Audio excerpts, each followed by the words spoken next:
Hello दोस्तों, स्वागत है आपका हमारे यूट्यूब चैनल याहू बाबा पे। ये हमारा लारावल कोर्स से रिलेटेड 49 ट्यूटोरियल है और लारावल के इस वीडियो कोर्स में आप सीखने वाले हैं कि कैसे हम लारावल की हेल्प से इमेजेस या फिर दूसरी फाइल्स को कैसे अपलोड कर सकते हैं। देखिए, इससे पिछली कुछ वीडियोस में हम एक टॉपिक कवर करते आ रहे हैं जिसका नाम है एलोकेंट। एलोकेंट की हेल्प से हमने देखा कि कैसे हम फॉर्म के डाटा को डाटाबेस में सेव करते हैं, मगर अब हमारी रिक्वायरमेंट कुछ ऐसी है कि हम फॉर्म के साथ कुछ इमेजेस को भी अपलोड करना चाहते हैं, या फिर ऐसा भी हो सकता है कि हम फॉर्म के साथ पीडीएफ की फाइल को अपलोड करना चाहते हैं, या वर्ड की फाइल को, या एक्सेल की फाइल को अपलोड करना चाहते हैं। और ये अपलोडिंग होती कहां पर है? ये होती है सर्वर पे, जहां पे हमारी वेबसाइट होती है। उसी सेम सर्वर पे हम वहां पर अपनी इमेजेस भी अपलोड करना चाहते हैं या फिर दूसरी फाइल्स को। तो ऐसा काम करने के लिए हमारे पास लारावल के अंदर 3 फंक्शंस आते हैं: स्टोर, स्टोर एज और मूव। ये तीनों अलग मेथड्स हैं।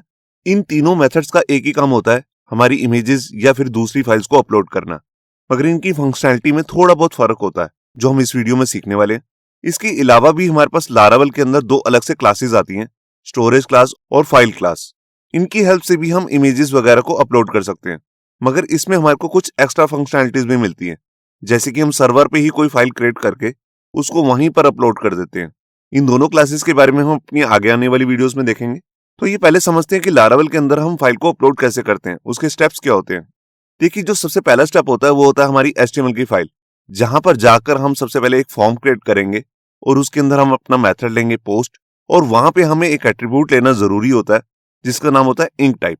ये हम अपने PHP कोर्स में भी देख चुके हैं कि जब भी हमें कोई फाइल अपलोड करानी होती है तो हमें इंक टाइप नाम का एट्रीब्यूट को यूज करना होता है अपने फॉर्म टैग के अंदर, जिसकी वैल्यू हमें पास करनी होती है मल्टीपार्ट स्लैश फॉर्म डाटा। इसके बाद हमें क्या करना है, इसके अंदर हमारे को एक फील्ड लेनी जरूरी है जिसकी हेल्प से हम यहाँ पर फाइल को अपलोड करेंगे, जिसके लिए हम यहाँ पर इनपुट टैग लेते हैं और उसकी टाइप लेते हैं फाइल। फाइल लेने के बाद हमें इसका एक नेम भी लेना है जिसको हम आगे कोड में यूज करेंगे, और यहाँ पर एक ऑप्शनल एट्रीब्यूट भी होता है जिसका नाम होता है एक्सेप्ट, जिसके अंदर हम यहाँ पर एक HTML की डिफॉल्ट वैलिडेशन पास कर देते हैं कि हमें किस तरह की फाइल को अपलोड कराना है। जैसे मैंने यहाँ पर लिख दिया इमेज। आप यहाँ पर पर्टिकुलर फॉर्मेट भी पास कर सकते हैं, जैसे JPG करवानी है, PNG करवानी है, या दोनों को ही अपलोड करवाना है, या फिर PDF फाइल अपलोड करानी है, या फिर वर्ड की फाइल। ये हम यहाँ पर एक्सेप्ट नाम के एट्रीब्यूट के अंदर पास कर सकते हैं। इसके बाद हमारा लारावल का काम शुरू हो जाता है, जो है सेकंड स्टेप, जिसके अंदर हम यहाँ पर इसको वैलिडेट करेंगे। वैलिडेशन कैसे करते हैं ये हम अपनी पिछली वीडियोस में देख चुके हैं, जिसके अंदर हम यहाँ पर रिक्वेस्ट नाम का एक वेरिएबल यूज करते हैं और इसके अंदर वैलिडेट नाम का मेथड यूज करते हैं। अब हमारी फील्ड का नाम है फोटो, तो उसी फील्ड का नाम मैंने यहाँ पे पास कर दिया, और इसके बाद यहाँ पर वैलिडेशन से रिलेटेड सारे एट्रीब्यूट को पास किए। जैसे मैंने पहले लिखा रिक्वायर्ड, मतलब कि इस फील्ड को डालना जरूरी है। इसके बाद एक एट्रीब्यूट लिया जिसका नाम है मीमीज, जिसके अंदर मैंने बताया कि सिर्फ इन 3 फॉर्मेट की ही इमेजेस आप अपलोड कर सकते हैं, JPG, PNG या GIF। अगर आप चाहते हैं कि कोई भी इमेज का फॉर्मेट यूजर अपलोड कर पाए, तब आप सिर्फ यहाँ पर सीधा लिख देंगे इमेजेस। और यहाँ पर मैंने एक मैक्सिमम साइज भी सेट कर दी है कि यूजर अगर फाइल को अपलोड कर रहा है तो मैक्सिमम 3 MB की फाइल से ऊपर अपलोड नहीं कर सकता। तो यहाँ पर जो वैल्यू देनी होती है वो देनी होती है आपको केबीज में, तो मैंने यहाँ पर लिख दिया 3000 KB। अब जैसे ही हमारे ये वैलिडेशन हो जाती है, तब आता है हमारा मेन काम, जो है थर्ड स्टेप, जिसकी हेल्प से हम इस फाइल को अपलोड करेंगे सर्वर पे। तो उसके लिए यहाँ पर अलग अलग मेथड्स आते हैं, जैसे कि अभी के लिए हम यहाँ पर देख रहे हैं स्टोर मेथड। तो इसके लिए सबसे पहले हम लिखेंगे रिक्वेस्ट, और रिक्वेस्ट में कौन सी फाइल, जिसका नाम है फोटो, और उसको मैं यहाँ पर स्टोर कर रहा हूँ। तो स्टोर मेथड की हेल्प से हम यहाँ पर इस इमेज को अपलोड करेंगे, और कहां पर करेंगे? इमेजेस नाम के फोल्डर के अंदर। अब जो ये मेथड होता है स्टोर मेथड, ये कौन से वाले इमेजेस फोल्डर के अंदर इसको अपलोड करेगा, इसको आइए थोड़ा डिटेल में समझते हैं। उससे पहले यही 3 स्टेप्स को आपको फॉलो करना है। सबसे पहले आप फाइल को अपलोड करेंगे, उसको वैलिडेट करेंगे, और स्टोर मेथड की हेल्प से या फिर दूसरे जो 2 मेथड्स हैं उनकी हेल्प से इस फाइल को अपलोड कर सकते हैं। आइए अब स्टोर मेथड को थोड़ा डिटेल में समझते हैं। देखिए, जब भी हम फाइल को अपलोड करना चाहते हैं तो हम सबसे पहला जो हमारा मेथड है जिसमें हम यूज कर सकते हैं स्टोर मेथड, इसके अंदर हम पास करते हैं फोल्डर का नेम।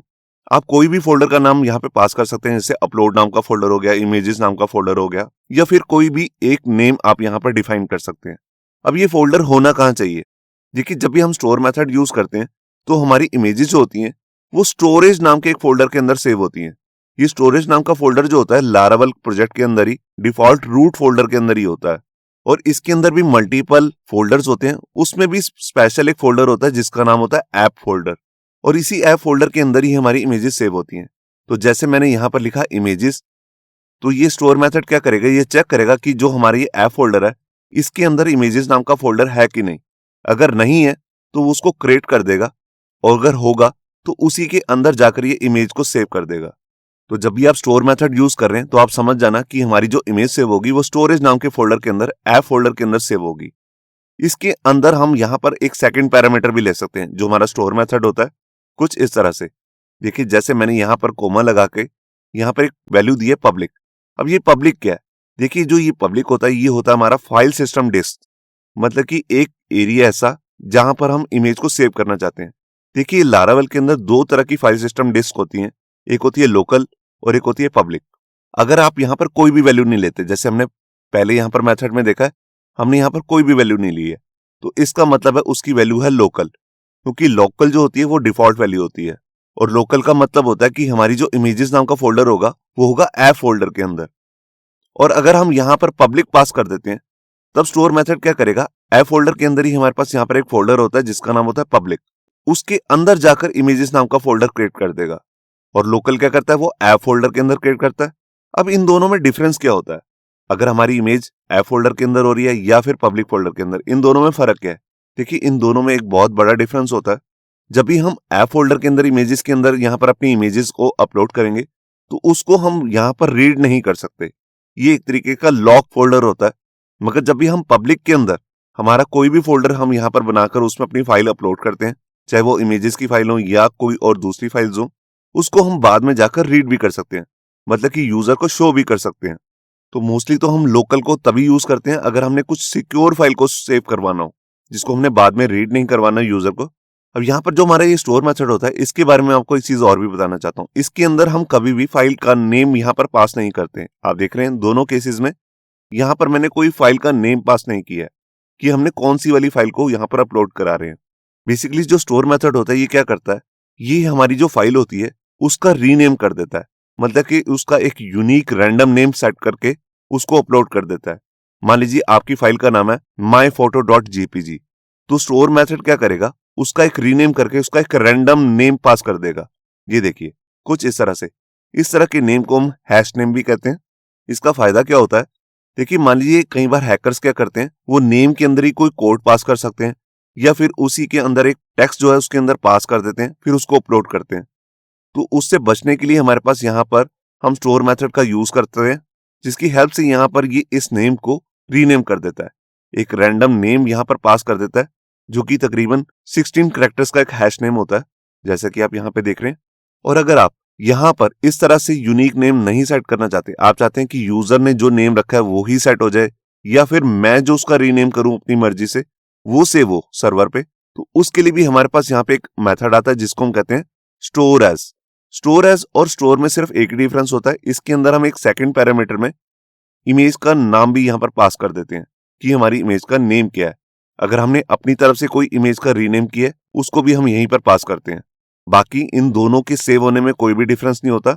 इनकी हेल्प से इमेज जब भी अपलोड करेंगे तो वो स्टोरेज नाम के फोल्डर के अंदर ही सेव होगी। इसके बाद आता है हमारा थर्ड मेथड जिसको हम कहते हैं मूव मेथड। उसमें क्या होता है, उसमें हम अपनी मर्जी से लारावेल के अंदर किसी भी फोल्डर के अंदर जाकर इमेज को अपलोड कर सकते हैं। इसके अंदर बेसिकली दो पैरामीटर आते हैं। सबसे पहले पैरामीटर में हम यहाँ पर डेस्टिनेशन फोल्डर का नाम बताते हैं कि कहां पर सेव करवानी है, और उसके बाद हमारी फाइल का नेम क्या है वो एज ए सेकंड पैरामीटर हम इसमें पास करते हैं। जैसे कि हमने ऊपर वाले केसेस में देखा स्टोर और स्टोर एज में, यहाँ पर इमेज जो है हमेशा स्टोरेज नाम के फोल्डर के अंदर ही सेव होगी।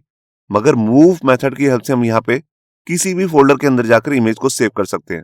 तो जैसे हम यहाँ पर लारावेल का मेथड यूज कर रहे हैं बेस पाथ, ये क्या करता है, ये लारावेल का जहां पर भी हमारा प्रोजेक्ट पड़ा होगा वहां तक का पाथ उठा के ले आएगा, और उसके अंदर मान लीजिए हमारा एक फोल्डर है माई फोल्डर, उसके अंदर इमेजेस का फोल्डर है, उसी के अंदर जाकर इस इमेज को सेव कर देगा। आप यहाँ पर कोई भी फोल्डर नेम दे सकते हैं, तो इमेज हमेशा आपके चॉइस के अकॉर्डिंग ही उस इमेज को वहीं पर अपलोड करेगा। जैसे आप ये मेथड देख रहे हैं बेस पाथ, इसी तरह से हमारे पास लारावेल के अंदर कई और भी मेथड्स आते हैं जैसे पब्लिक पाथ, स्टोरेज पाथ और रिसोर्स पाथ। अगर आप चाहते हैं कि जो हमारा डिफॉल्ट पब्लिक फोल्डर होता है लारावेल प्रोजेक्ट के अंदर उसके अंदर इमेज सेव हो, तब आप इसको रिप्लेस कर सकते हैं पब्लिक पाथ से, और उसके अंदर आपका कोई फोल्डर है जैसे इमेजेस का फोल्डर, उसी के अंदर जाके इमेज सेव होगी।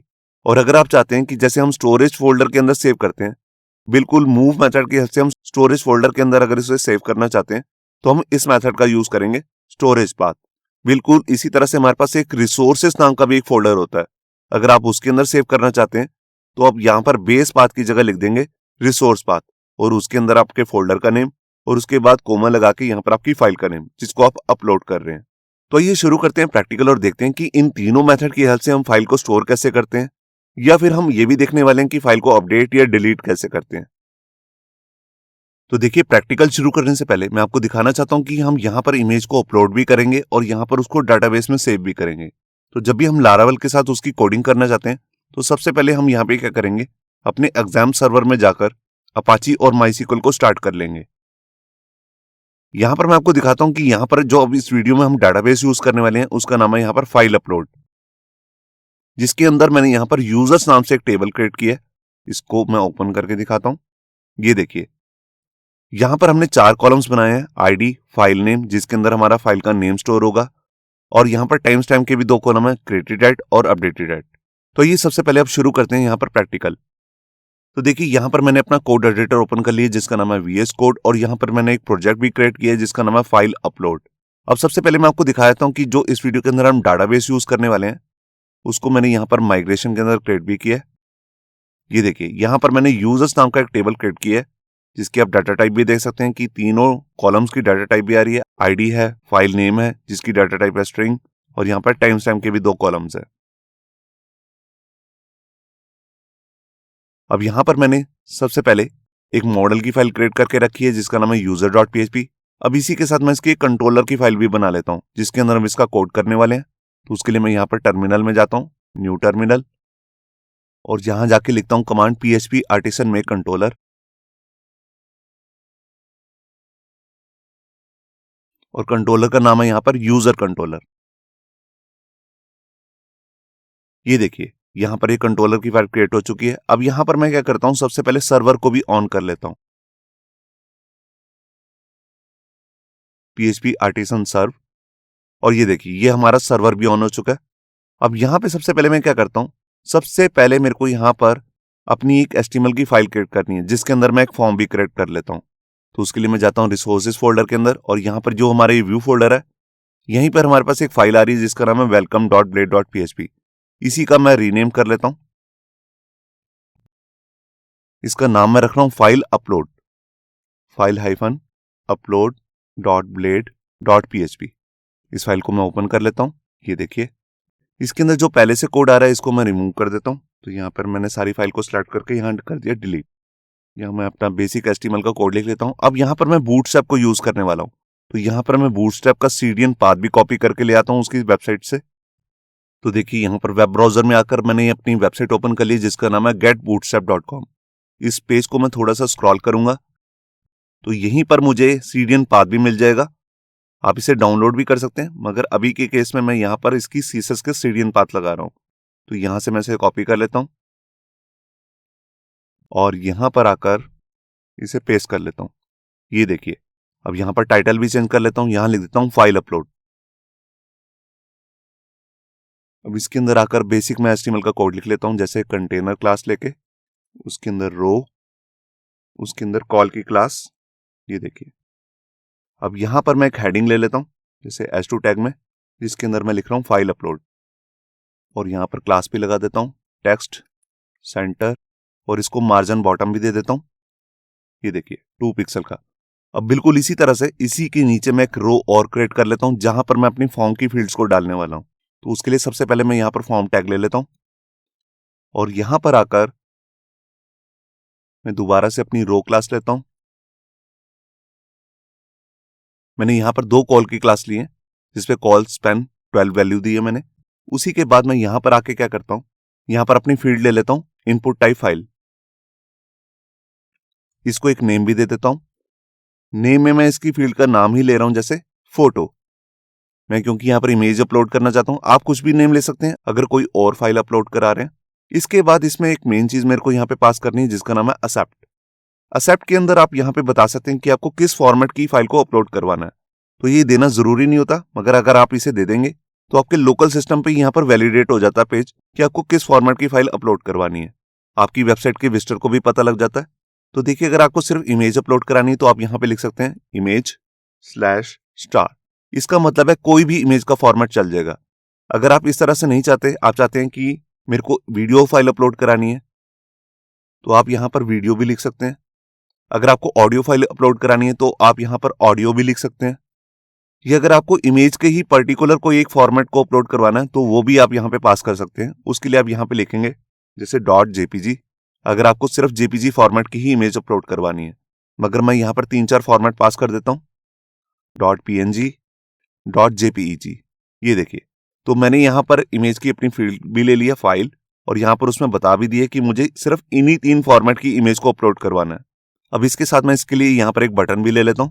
जब मैं जिस पर प्रेस करूंगा तो हमारा ये फॉर्म सबमिट हो जाएगा। मैंने इसकी टाइप ले ली सबमिट, और यहां पर इसमें क्लास भी लगा देता हूं बूटस्ट्रैप की। ये देखिए, मैंने स्मॉल बटन ले लिया और उसको बैकग्राउंड कलर भी दे दिए प्राइमरी। अब इसके बाद मुझे क्या करना है, जो हमारा ये यहाँ पर फॉर्म है इसके अंदर यहाँ पर 2 एट्रीब्यूट्स लेने जरूरी हैं। एक है मेथड और एक है एक्शन। तो अभी मैं एक्शन को खाली छोड़ देता हूँ क्योंकि अभी मैंने कंट्रोलर फाइल के अंदर कुछ काम नहीं किया। इसके बाद मैं यहाँ पे ले लेता हूँ मेथड, और मेथड के अंदर पास कर देता हूँ पोस्ट। ये देखिए, इसी के साथ मेरे को यहाँ पर एक एट्रीब्यूट लेना और जरूरी होता है जिसको हम कहते हैं इंक टाइप। जब भी आपने कोई भी फाइल अपलोड करानी होती है तो यहाँ पर फॉर्म टैग के अंदर आपको इंक टाइप भी लेना जरूरी होता है, और इसकी वैल्यू लेनी है मल्टीपार्ट स्लैश फॉर्म डाटा। अब आपको मालूम है जब भी हम लारावेल के अंदर फॉर्म के साथ काम करते हैं तो यहाँ पर हमें CSRF नाम का टोकन भी पास करना होता है। तो उसके लिए मैं यहाँ पर @CSRF को पास कर देता हूँ। ये देखिए, और यहाँ पर मैं एक चीज और भी कर देता हूँ।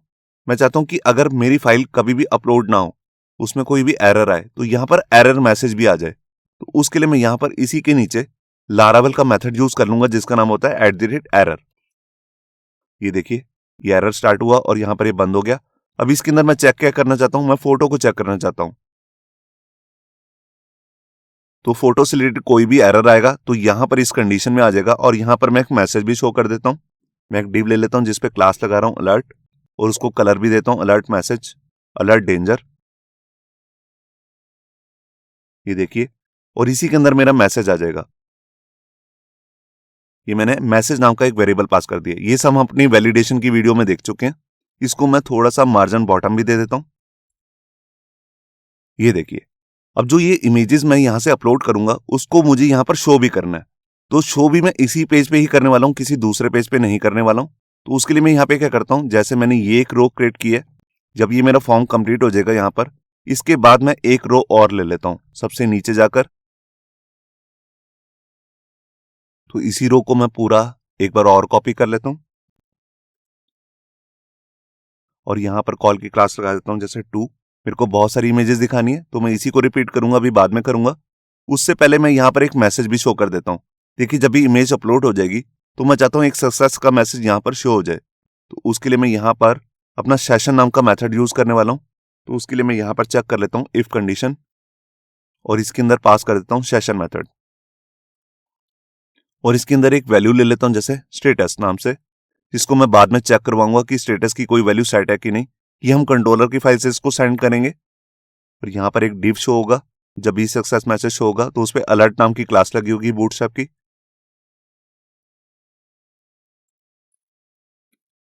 और इसी के अंदर मैं अपना मैसेज शो कर दूंगा।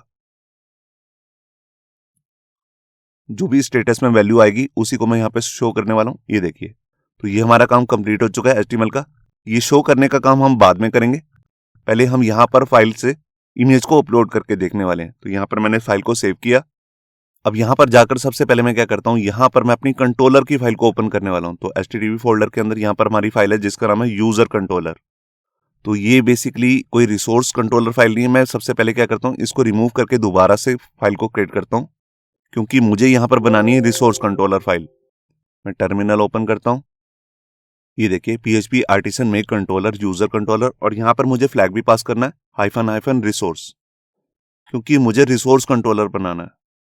ये बन चुका है।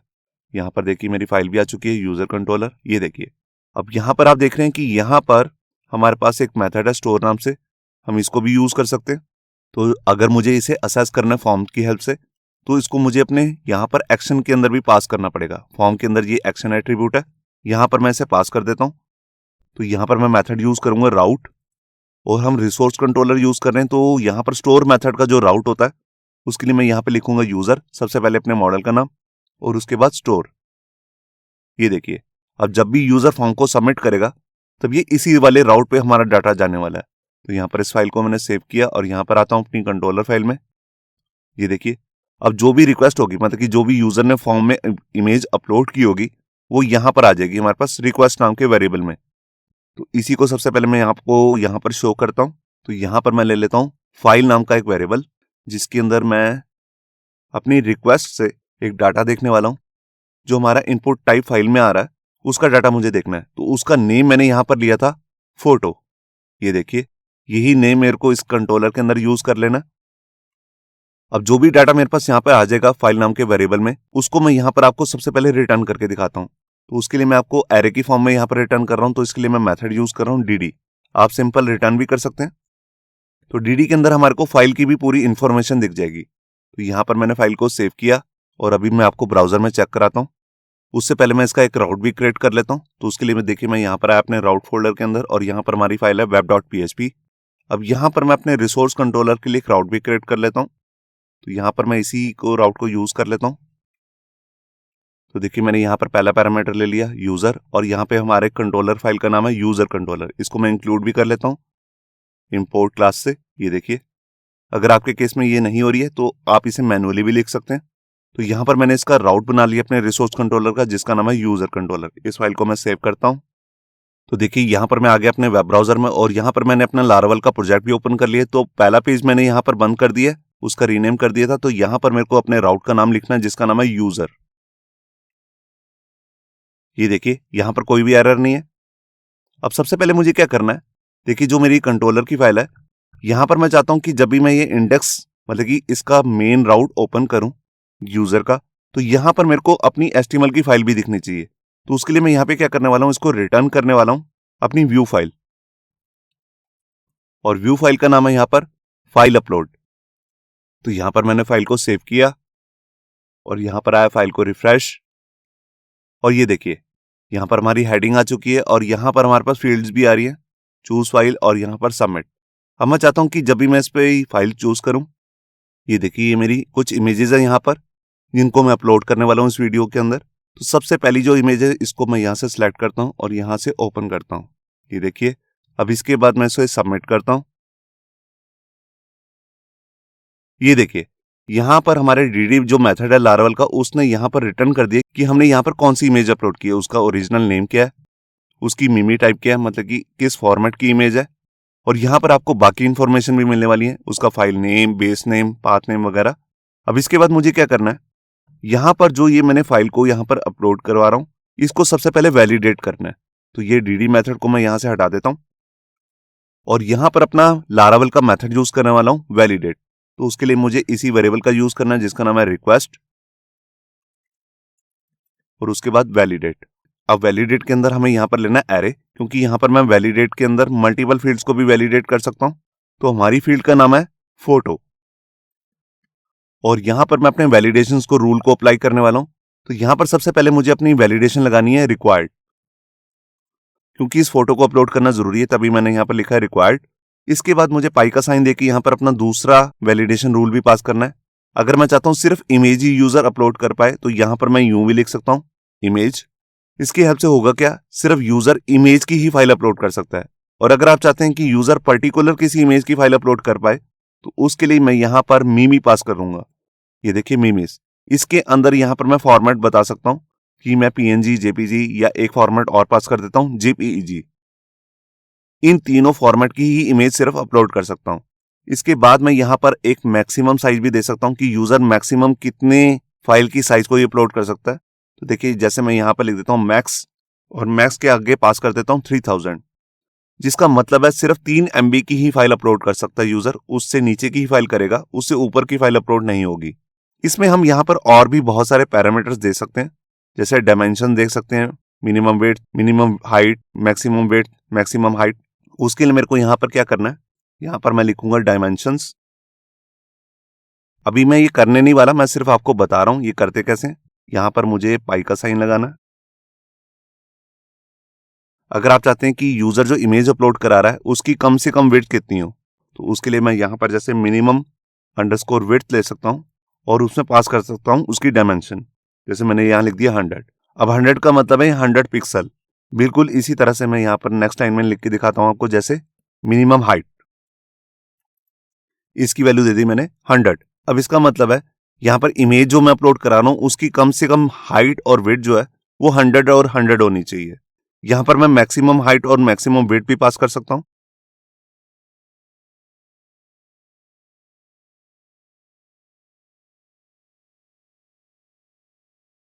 ये देखिए यहाँ पर मैंने पास कर दी मैक्सिमम विड्थ 1000 पिक्सल और मैक्सिमम हाइट 1000 पिक्सल। इस तरह से भी आप यहाँ पर इमेज को डायमेंशन भी पास कर सकते हैं कि यूजर कितनी डायमेंशन की यहाँ पर इमेज अपलोड कर सकता है। तो अभी के केस के लिए मुझे ये डायमेंशन देने की कोई जरूरत नहीं है, इसको मैं हटा देता हूँ और यहाँ लगा देता हूँ सेमीकोलन।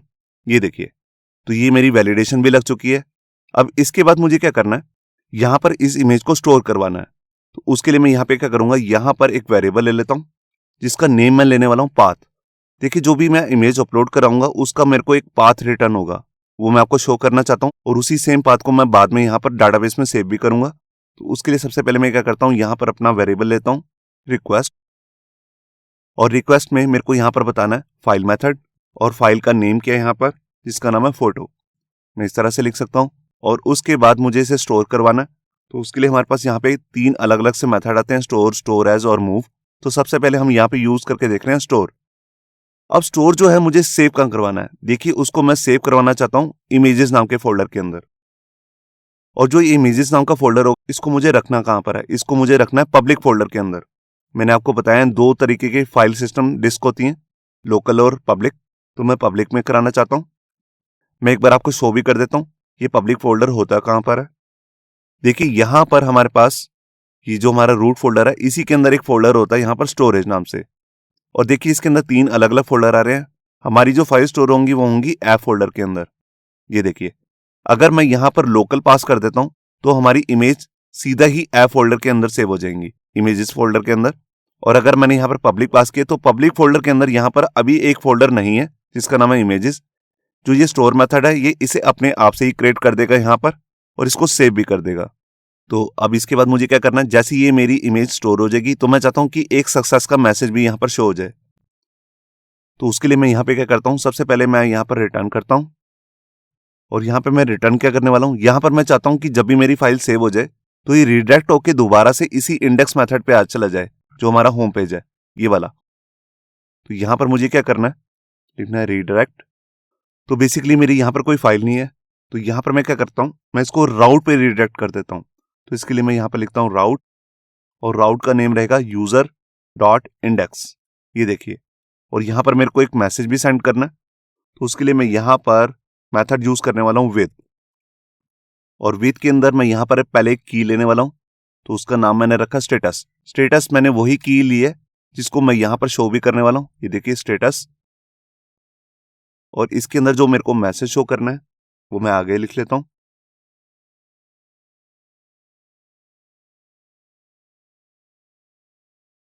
ये देखिए यूजर इमेज अपलोडेड सक्सेसफुली। तो ये मेरा काम हो चुका है। सबसे पहले मैंने क्या किया, यहाँ पर जब भी मैं इमेज को अपलोड करूंगा तो सबसे पहले मैं उसकी वैलिडेशन करूंगा। वैलिडेशन होने के बाद मैं यहाँ पर क्या करने वाला हूँ, यहाँ पर मैंने उसको स्टोर कराया स्टोर मेथड की हेल्प से, और वो भी इमेजेस फोल्डर के अंदर। अभी ये फोल्डर बना नहीं हुआ, स्टोर मेथड इसे अपने आप से क्रिएट कर देगा कहाँ पर, पब्लिक फोल्डर के अंदर। और उसके बाद मैं इसी पेज को रिडायरेक्ट कर रहा हूँ जिस पेज पे हम ऑलरेडी थे। तो यहाँ पर मैंने फाइल को सेव किया और मैं यहाँ पर आया, वापस जाता हूँ पिछले वाले पेज में, फाइल को रिफ्रेश करता हूँ और यहाँ पर एक नई फाइल को अपलोड करता हूँ। ये देखिए दोबारा से मैंने इसी फाइल को अपलोड कर रहा हूँ, सबमिट किया, और ये देखिए यहाँ पर मैसेज आ चुका है यूजर इमेज अपलोडेड सक्सेसफुली। मैं एक बार आपको दिखा भी देता हूँ। देखिए ये हमारा मेन प्रोजेक्ट फोल्डर है जिसका नाम है फाइल अपलोड। यहाँ पर एक स्टोरेज नाम का फोल्डर है, इसी को मैं ओपन करता हूँ, और यहाँ पर ऐप नाम का फोल्डर है। ये देखिए अब इसके अंदर एक पब्लिक नाम का फोल्डर है क्योंकि मैंने पब्लिक सेलेक्ट किया था। यहाँ पर मैं इसको क्लिक करता हूँ और यहाँ पर देखिए इमेजेस नाम का फोल्डर अपने आप क्रिएट हो चुका है। इसको मैं ओपन करके दिखाता हूँ। तो देखिए यहाँ पर हमारी इमेज भी आ चुकी है, और इसने स्टोर मेथड ने क्या किया, इसका रीनेम भी कर दिया। यहाँ पर आप देख सकते हैं कि इसने इसको एक रैंडम नेम यहाँ पर दिया है जिसको हम हैश नेम भी बोलते हैं, और यहाँ पर ये फाइल अपलोड हो चुकी है। अब मैं एक इमेज आपको और अपलोड करके दिखाता हूँ। वहां पर मैं स्टोर की जगह यहाँ पर जहां मैंने स्टोर मेथड लिखा है, यहाँ पर मैं पब्लिक नहीं लिखता, यहाँ पर मैं लिख देता हूँ लोकल। मैं आपको लोकल का भी एक एग्जाम्पल करके दिखा देता हूँ। और जो जैसे हमने ये फाइल लिखा है, तो ये हमें पूरा लिखने की जरूरत नहीं होती है, हम इसका शॉर्ट भी लिख सकते हैं। कैसे? हमें सिर्फ यहाँ पे पास करना है अपनी फील्ड का नेम। तो हमारी फील्ड का नेम है सिर्फ फोटो। ये देखिए, हम इस तरह से भी लिख सकते हैं। तो यहाँ पर स्टोर की जगह मैंने पास कर दिया सेकंड पैरामीटर में लोकल। यहाँ पर मैंने फाइल को सेव किया और यहाँ पर मैं अपने वेब ब्राउजर में, अब यहाँ पर मैं एक नई इमेज को अपलोड करता हूँ और यहाँ करता हूँ सबमिट। देखिए, इमेज हमारी यहाँ पर सक्सेसफुली अपलोड हो चुकी है। मगर आप यहाँ पे देख सकते हैं कि जो पब्लिक फोल्डर के अंदर इमेजेस का फोल्डर है, यहाँ पर वो इमेज नहीं आई है। तो इमेज गई कहां पर है? वो सीधा से ऐप फोल्डर के अंदर, यहाँ पर देखिए, यहाँ पर भी एक फोल्डर बन चुका है इमेज नाम का, यहाँ पर वो सेव हो गई है इमेज, और यहाँ पर भी हैश नेम से उसका रीनेम हो चुका है। तो आपको यहाँ पर क्लियर हो गया होगा कि यहाँ पर अगर हम लोकल पास करते हैं तो ऐप फोल्डर के अंदर डायरेक्टली यहाँ पर फोल्डर बन जाता है, और अगर पब्लिक पास करते हैं तो पब्लिक फोल्डर के अंदर यहाँ पर इमेज आ जाती है। अब इन दोनों में फर्क भी होता है। इमेज फोल्डर से हम यहाँ पर फाइल को रीड कर सकते हैं, मगर ऐप के अंदर जो डायरेक्टली हमारे पास इमेज का फोल्डर है, उससे हम रीड नहीं कर सकते। तो यहाँ पे आ गया मैं अपने एडिटर में। अब यहाँ पर मैं दोबारा से लोकल की जगह कर देता हूँ पब्लिक। अब मैं आपको दिखाता हूँ कि जब हम ये फाइल को स्टोर कर रहे हैं तो इस वेरिएबल में हमारे को क्या रिटर्न होता है। इसमें हमारे को रिटर्न होता है एक पाथ। मैं इसको रिटर्न करके दिखाता हूं। ये देखिए, तो यहां पर मैंने फाइल को सेव किया, मैं यहां पर आया और यहां पर एक फाइल को अपलोड करता हूं। ये देखिए, जब मैंने इसे सबमिट किया तो यहां पर हमारे पास आ रहा है इमेज का फोल्डर, और उसके अंदर जो भी इसने इमेज का रीनेम किया है वो पूरी इमेज का रीनेम आ रहा है .jpg। तो जब भी हम स्टोर मेथड की हेल्प से फाइल को स्टोर करते हैं, मतलब कि अपलोड करते हैं, तो ये हमारे को रिटर्न में देता है एक पूरा एक पाथ कि कहां पर हमारी इमेज अपलोड हुई है और उस फाइल का रीनेम करके नेम क्या रखा है इसने। इसी पूरे पाथ को हम अपने डाटाबेस में सेव करवाते हैं, जो कि अभी हम आगे देखने भी वाले हैं। अब इसके बाद मैं आपको दिखाता हूं कि स्टोर करने का हमारे पास एक दूसरा मेथड भी होता है, जिसका नाम होता है स्टोर एज। देखिए, उसके लिए मुझे क्या करना है, मैं इसी वाली पूरी लाइन को डुप्लीकेट कर लेता हूं। इसको मैं बाद में यूज करूंगा, अभी इसको कमेंट कर देता हूं और यहां पर लिख देता हूं स्टोर एज। तो जब भी हम स्टोर एज यूज करते हैं तो हमारे को यहां पर एक सेकंड पैरामीटर भी पास करना होता है कि हमने अपनी फाइल का नेम क्या रखना है। अगर हम उसका सेम ही नेम यूज करना चाहते हैं तब भी हम स्टोर एज मेथड का ही यूज करेंगे। तो देखिए, जो भी यूजर ने उसका नेम रखा हुआ, मैं वही अगर नेम रखना चाहता हूं तो मैं यहां पर क्या करूंगा, यहां पर सेकंड पैरामीटर के अंदर जाकर मैं फाइल का नेम वही पास कर देता हूं। तो उसके लिए सबसे पहले मैं यहां पर एक वेरिएबल बना लेता हूं, फाइल नेम, और इसके अंदर मैं यहां पर देखिए, जो मेरी ये इमेज अपलोड हुई है इसको मैं स्टोर करवा रहा हूं फाइल नाम के वेरिएबल में, तो यहीं से इसका एक नेम भी उठा लेता हूं। तो देखिए, जो यूजर ने नेम रखा हुआ इमेज का, अगर आपको वही उठाना है तो उसके लिए लारावल का यहां पे मेथड आता है गेट क्लाइंट ओरिजिनल नेम। ये देखिए, गेट क्लाइंट ओरिजिनल नेम, आपको एग्जैक्टली यही लिखना है कैमल केस में। ये मेथड क्या करता है, जो भी यूजर की फाइल का एग्जैक्ट नेम होगा वही नेम हमारे को यहां पे पास कर देगा। अब इसी वेरिएबल को मैं आगे यहां पर अपने स्टोर एज मेथड के अंदर यूज कर लूंगा। ये देखिए, इसका मतलब है यूजर ने जो भी इमेज का नाम रखा है उसको रीनेम नहीं करना है, उसको एज इट इज रखना है, उसको स्टोर कहां करना है, पब्लिक वाले फोल्डर में। आप यहां पर लोकल भी पास कर सकते हैं, मगर अभी मैं यहां पर कुछ भी चेंज नहीं कर रहा हूं। इसको मैं यहां पर आपको रिटर्न करके दिखाता हूं। तो देखिए, मैं यहां पर अपने ब्राउजर में बैक में जाता हूं और यहां पर पेज को रिफ्रेश कर लेता हूं, एक बार फाइल को अपलोड करता हूं, मैं यहां पर सबमिट करता हूं, और ये देखिए, यहां पर इमेजेस फोल्डर के अंदर जो इमेज का एग्जैक्ट नाम था वही नेम से स्टोर हो रही है। तो देखिए, आया मैं यहां पर अपने पब्लिक फोल्डर में, इमेजेस के फोल्डर में, और यहां देखिए, यहां पर हमारी इमेज अपलोड हो चुकी है। आप देख रहे हैं IMG-8, इसका रीनेम नहीं हुआ। जैसे साथ वाली इमेजेस का रीनेम हो चुका है हैश नेम में, इसका ये ओरिजिनल नेम ही यहां पर सेट हो चुका है। इसमें हम अपनी तरफ से भी कुछ चेंजेस कर सकते हैं। तो देखिए, उसके लिए मुझे क्या करना होगा, जैसे मैं चाहता हूं कि जो भी इमेज का नाम है उसके साथ यहां पर टाइम भी जुड़ जाए। ऐसा क्यों करना चाहता हूं, देखिए, जैसे कोई भी यूजर इमेज अपलोड करता है तो दूसरा जो यूजर है वो भी अगर इमेज अपलोड कर रहा है और सेम नेम की, तो पहली वाली इमेज जो है वो रिप्लेस हो जाती है। तो ये दिक्कत रहती है अगर इमेज नेम सेम ही हम स्टोर करा देते हैं। तो इसके साथ हम यहाँ पर कुछ भी ऐड कर सकते हैं, जैसे टाइम ऐड कर सकते हैं। तो देखिए मैं आपको टाइम ऐड करके दिखाता हूँ। देखिए जो भी ये फाइल का नेम है, इसमें मैं यहाँ पर टाइम ऐड कर देता हूँ। तो यहाँ पर मैं PHP का फंक्शन यूज कर रहा हूँ टाइम। तो देखिए मैंने लिखा टाइम, जो भी टाइम होगा जब यूजर इमेज अपलोड कर रहा होगा वो टाइम यहाँ पर ऐड हो जाएगा, उसके साथ अंडरस्कोर, और अंडरस्कोर के बाद यहाँ पर जो भी यूजर की फाइल का नेम है एग्जैक्ट नेम वो वैसे ही रहेगा। तो यहाँ पर मैंने फाइल को सेव किया, मैं यहाँ पर आया, फाइल को रिफ्रेश,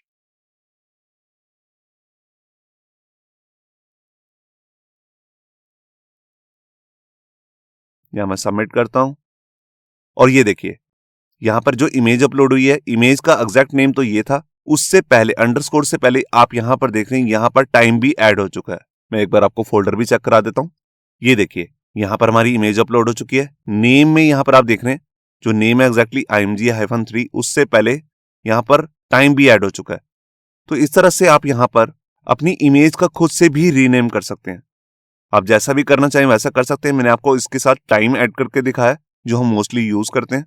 अब इसके बाद मैं आपको दिखाता हूं कि हमारे पास लारावेल के अंदर कुछ ऐसे मेथड्स आते हैं, बने बनाए मेथड्स हैं, जिससे हमारे को कुछ इन्फॉर्मेशन मिलती है, जैसे कि इमेज का नाम क्या है, उसका साइज क्या है, उसकी एक्सटेंशन क्या है, या उसका हैश नेम क्या है, वो सब हम यहाँ पर पता कर सकते हैं। तो अभी के लिए जो मैंने ये स्टोर एज का मेथड का यूज किया था, इसको मैं हटा देता हूँ, क्योंकि हम आगे स्टोर का ही यूज करने वाले हैं। इसको मैं अनकमेंट कर देता हूँ, और यहाँ पर जो मैंने ये फाइल के अंदर अपना रिक्वेस्ट की सारी फाइल की इंफॉर्मेशन सेव करवाई है, इसको मैं यहाँ पर आपको यूज करके दिखाता हूँ। तो उसके लिए मैं ये नीचे वाले कोड को भी कमेंट कर देता हूँ, और यहाँ पर आकर सबसे पहले मैं आपको दिखाता हूँ। जैसे अभी हमने देखा यहाँ पर एक मेथड था गेट क्लाइंट ओरिजिनल नेम, बिल्कुल उसी तरह से एक मेथड और भी आता है जिसकी हेल्प से हम यहाँ पर इमेज की एक्सटेंशन चेक कर सकते हैं। तो देखिए यहाँ पर मैं एक वेरिएबल ले लेता हूँ एक्सटेंशन, और जो भी मेरा वेरिएबल है जिसके अंदर फाइल स्टोर हो रही है वो है फाइल नाम का वेरिएबल, और यहाँ पर मैं अपना मेथड यूज कर लेता हूँ गेट क्लाइंट ओरिजिनल एक्सटेंशन। ये देखिए अब जो भी इंफॉर्मेशन यहाँ पर आ जाएगी एक्सटेंशन नाम के वेरिएबल में, मैं इसको यहाँ पर रिटर्न करके दिखाता हूँ।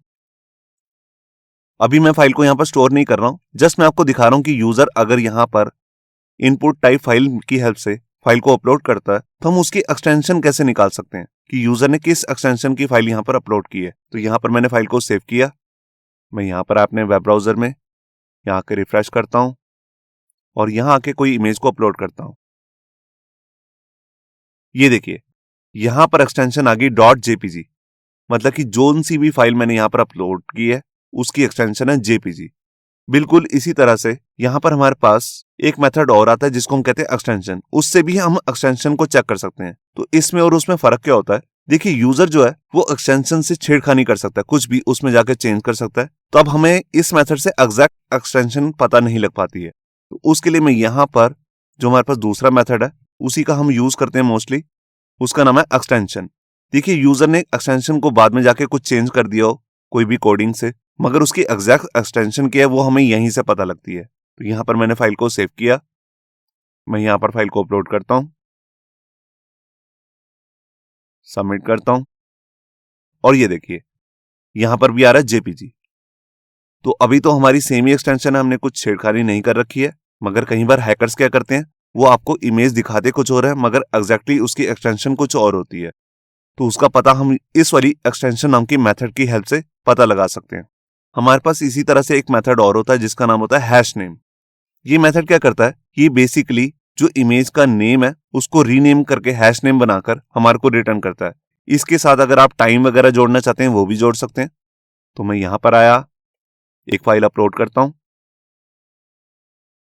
सबमिट करता हूं, और ये देखिए यहां पर इमेज का हैश नेम आ चुका है। आप देख रहे हैं ये पूरा एक नेम है .jpg, इसका फॉर्मेट भी आ रहा है। इसमें अगर आप टाइम वगैरह जोड़ना चाहते हैं या कुछ और रीनेम करना चाहते हैं अपनी तरफ से अंडरस्कोर लगाकर इससे पहले, वो कर सकते हैं। अब अगर मैं यहाँ पर जो भी मैं फाइल अपलोड कर रहा हूँ, चाहे वो इमेज की फाइल है या फिर वो PDF या किसी और फॉर्मेट की फाइल है, उसकी मैं टाइप पता करना चाहता हूँ कि वो टाइप क्या है, तो उसके लिए भी हमारे पास यहाँ पे एक मेथड आता है जिसको हम कहते हैं गेट क्लाइंट मिमी टाइप। ये देखिए गेट क्लाइंट मिमी टाइप। तो यहाँ पर मैंने फाइल को सेव किया, मैं यहाँ जाता हूँ, फाइल को अपलोड करता हूँ, सबमिट, और ये देखिए ये बता रहा है कि उसकी मिमी टाइप है image-jpg। बिल्कुल इसी तरह से अगर मैं डॉक्यूमेंट की फाइल को अपलोड करूंगा तो उस केस में भी बता देगा ये किस तरह के डॉक्यूमेंट की फाइल है, PDF फाइल है या वर्ड की फाइल है या फिर एक्सेल की फाइल है। और यहाँ पर हम फाइल का साइज भी चेक कर सकते हैं। तो उसके लिए भी एक अलग से मेथड आता है जिसको हम कहते हैं गेट साइज। ये देखिए यहाँ पर मैंने फाइल को सेव किया, यहाँ पर मैं आया और फाइल को दोबारा से अपलोड करता हूँ, सबमिट करता हूँ और ये देखिए यहाँ पर हमारे पास एक साइज आ रहा है। ये जो साइज होता है ये बेसिकली बाइट्स में होता है। तो इस तरह से हमें यहाँ पर फाइल का साइज भी पता लग जाता है कि यूजर ने जो इमेज अपलोड की है, कोई और डॉक्यूमेंट की फाइल अपलोड की है, उसका एग्जैक्ट साइज क्या है। इन साइजेस वगैरह को हम यहाँ पर अपनी इफ कंडीशन के अंदर अगर कोई कंडीशन लगाना चाहते हैं वो भी लगा सकते हैं। तो अभी के लिए मैं इसको हटा देता हूँ। अब इसके बाद हम देखने वाले हैं कि हम अपनी इमेज की फाइल को डाटाबेस में कैसे सेव करवाते हैं। देखिए यहाँ पर हमारे पास पाथ तो आ गया था, यहाँ पर आप देख रहे हैं ये पाथ आ गया था और यहाँ पर मैं इसको रिडायरेक्ट भी कर रहा था अपने पेज में, यहाँ से स्टोर भी करा रहा था अपने सर्वर पे। अब मैं चाहता हूँ कि जो ये मेरे को पाथ रिटर्न कर रहा है इसको मैं डाटाबेस में जाकर सेव भी कर दूं। तो उसके लिए मुझे यहाँ पे क्या करना है, जब मेरी ये इमेज फाइल अपलोड हो जाएगी उसके बाद मैं यहाँ पर अपना डाटाबेस का काम करूंगा। तो देखिए उसके लिए मैं यहाँ पर लिखता हूँ यूजर, जो हमारे राउट का नाम है। मैं यहाँ पर क्लिक करता हूँ तो देखिए यहाँ पर यूजर नाम की मॉडल फाइल भी इंक्लूड होगी। अगर आपके केस में नहीं हुई है तो आप इसे मैनुअली भी लिख सकते हैं। इसके बाद मैं इसमें एक नया डाटा डालना चाहता हूं, तो उसके लिए मैं यहाँ पर क्रिएट मेथड यूज कर रहा हूं। ये सब हम अपनी एलोक्वेंट की वीडियोस में देख चुके हैं कि डाटाबेस ऐड कैसे करते हैं डाटाबेस में। अब हमारी फील्ड का नाम क्या है एक बार मैं आपको चेक करा देता हूं। तो यहाँ देखिए जहां पर हम अपनी इमेज का फाइल का नाम स्टोर कराने वाले हैं उस फील्ड का नाम है फाइल हाइफन नेम। यहीं पर हम उसे स्टोर कराने वाले हैं। ये देखिए अब इसके अंदर मुझे क्या स्टोर कराना है, यहां पर मैं पाथ स्टोर कराने वाला हूं। देखिए जब भी हम स्टोर मेथड का यूज करेंगे या फिर स्टोर एज मेथड का यूज करेंगे वो हमारे को रिटर्न करेगा कि इमेज कहां पर अपलोड हुई है और उसका रीनेम क्या हुआ है। तो वही नेम एग्जैक्टली मुझे यहाँ पर स्टोर कराना है। तो यहाँ पर हमारे को रिटर्न हो रहा है वो पाथ नाम के वेरिएबल में। मैंने ये भी आपको चेक भी कराया था। ये देखिए कुछ इस तरह से। तो हमारे डाटाबेस में सिर्फ एक ही फील्ड है। आपके केस में ऐसा हो सकता है कि पूरे फॉर्म की फील्ड्स हो, यूजर का नेम हो, उसकी ईमेल, एज वगैरह आ रखी हो। तो अब उन सारी फील्ड्स का नाम भी आप यहाँ पर पास करेंगे जो भी आप फॉर्म की फील्ड को सेव करवाना चाहते हैं। मैंने सिर्फ एक ही फील्ड ले रखी है फाइल नेम। तो यहाँ पर मैं फाइल को सेव करता हूँ। अब जो ये मेथड होता है क्रिएट नाम का मेथड, ये अपने आप रन नहीं होने देता लारावल, क्योंकि ये लॉक्ड होता है। इसको अनलॉक करने के लिए मुझे क्या करना है, मैं अपनी मॉडल फाइल के अंदर जाऊंगा जो कि है user.php और यहां पर जाकर अपना एक ग्लोबल वेरिएबल का यूज करने वाला हूं गार्डेड। आप उसकी जगह फिलेबल नाम का भी वेरिएबल यूज कर सकते हैं। मैंने यहां पर लिखा प्रोटेक्टेड जो इसकी डाटा टाइप है गार्डेड, और गार्डेड के अंदर मैंने एम्प्टी एरे पास कर दिया। इसका मतलब है डाटाबेस टेबल का कोई भी कॉलम लॉक्ड नहीं है, मैं किसी के अंदर भी वैल्यू सेट कर सकता हूं। तो यहां पर मैंने फाइल को सेव किया, इस फाइल को मैं क्लोज कर देता हूं और यहां पर आकर मैं एक फाइल को अपलोड करता हूं। देखिए फाइल है ये वाली जिसका नाम है मान लीजिए image4। मैं यहां पर सबमिट करता हूं और देखिए इमेज सक्सेसफुली अपलोड हो चुकी है। मैं एक बार आपको डाटाबेस चेक कराता हूं। मैंने ब्राउज पे क्लिक किया और ये देखिए यहां पर फाइल नेम के अंदर हमारे पास पूरा पाथ भी आ रहा है। मतलब देखिए इमेज फोल्डर के अंदर है वो, और उस इमेज का रीनेम क्या हुआ वो भी यहां पर शो कर रहा है। मतलब कि इस नेम की इमेज जो है अपलोड हो चुकी है। मैं एक बार आपको फोल्डर भी चेक करा देता हूं। ये देखिए लास्ट में जो हमारी इमेज आ रही है इसी को मैंने अपलोड किया था। तो ये यहाँ पर पब्लिक फोल्डर के अंदर इमेजेस फोल्डर के अंदर सेव भी हो चुकी है और डाटाबेस में भी सेव हो चुकी है। मैं जो इससे पहले वाली इमेजेस थी इन सबको रिमूव कर देता हूं क्योंकि इनकी एंट्री जो है डाटाबेस में नहीं है। मैं एक इमेज आपको और अपलोड करता हूं और उसके बाद उसको आपको रीड करके दिखाऊंगा। तो देखिए मैं यहां पर आया, मैं दोबारा से एक फाइल को अपलोड करता हूं। फर्स्ट इमेज को ये अपलोड कर देता हूं यहां से और यहां पर किया सबमिट और देखिए इमेज का सक्सेसफुल का मैसेज भी यहां पर शो हो रहा है। मैं एक बार आपको डाटाबेस चेक कराता हूं, ब्राउज पे क्लिक करता हूं और देखिए यहां पर अब 2 इमेजेस आ चुकी हैं। आप देख रहे हैं उनका टाइम भी आ रहा है और यहां पर आप अपने फोल्डर में भी चेक कर सकते हैं। ये देखिए दोनों इमेजेस यहां पर अपलोड हो चुकी हैं। अब इनको मैं आपको रीड करके दिखाता हूं कि इसको रीड कैसे करना है। तो देखिए उसके लिए मैं यहां पर आ गया अपनी कंट्रोलर फाइल में। अब यहां पर आकर देखिए सबसे पहले जो हमारा मेथड है इंडेक्स मेथड, इसी के अंदर मैं इसको रीड करने वाला हूं। तो सबसे पहले मैं क्या करता हूं, यूजर्स का सारा डाटा को फेच करता हूं डाटाबेस से। तो ये सब हम काम अपनी पिछली वीडियोस में देख चुके हैं। तो सबसे पहले मैं यहाँ पर यूजर्स नाम का एक वेरिएबल ले लेता हूँ और इसके अंदर अपनी मॉडल फाइल का नाम यूजर और इसका सारा डाटा फेच करने वाला हूँ। तो लिख देता हूँ गेट। आप पर्टिकुलर यूजर का डाटा भी यहाँ पर गेट कर सकते हैं फाइंड मेथड की हेल्प से। अब जोन सा भी डाटा मेरे पास यहाँ पे फेच होके आया है इसको मैं यहाँ पर अपनी व्यू फाइल को सेंड कर देता हूँ। तो उसके लिए मैं यहां पर अपना कॉम्पैक्ट मेथड यूज कर रहा हूं और यही नाम पास कर देता हूं जो मेरे वेरिएबल का नाम है। ये देखिए, अब जैसे ही हमारा होम पेज ओपन होगा यूजर का, तब यहाँ पर सारा डाटा यूजर का फैच होके हम अपनी व्यू फाइल को सेंड करने वाले हैं। तो यहाँ पर मैंने फाइल को सेव किया। अब इस डाटा को मैं अपनी व्यू फाइल के अंदर शो कैसे करूंगा, मैं उसको भी दिखा देता हूं आपको। देखिए, यहाँ पर मैं लास्ट में आया जहां पर मैंने ये रो बना के छोड़ दी थी पहले, इसी के अंदर मैं इसको लूप चला के दिखाने वाला हूं। तो उसके लिए देखिए, यहाँ पर मैं अपना फॉर ईच का मेथड यूज कर लेता हूं और हमारे वेरिएबल का नाम क्या रहेगा, देखिए जो मैंने यहां से वाइल सेंड की है जिसमें नाम रखा था यूजर्स, इसी नाम का एक वेरिएबल ले लेता हूं और इसको बारी बारी में करके एक यूजर नाम के वेरिएबल के अंदर सेट करूंगा। अब इसको शो करने के लिए मैं यहाँ पे क्या करता हूं, यहाँ पर मैं ये जो बेसिकली डिव मैंने बाहर लिया है इसी को मैं अंदर ले लेता हूं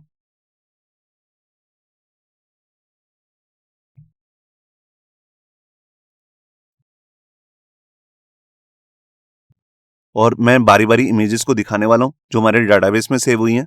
तो उसके लिए मैं यहाँ पर इमेज टैग ले लेता हूं और यहाँ पर सोर्स में मुझे क्या करना है, यहाँ पर अपने एसेट फोल्डर का नाम देने वाला हूं। तो देखिए, यहाँ पर मैं आपको एक चीज बताने वाला हूं जो बहुत इंपॉर्टेंट है।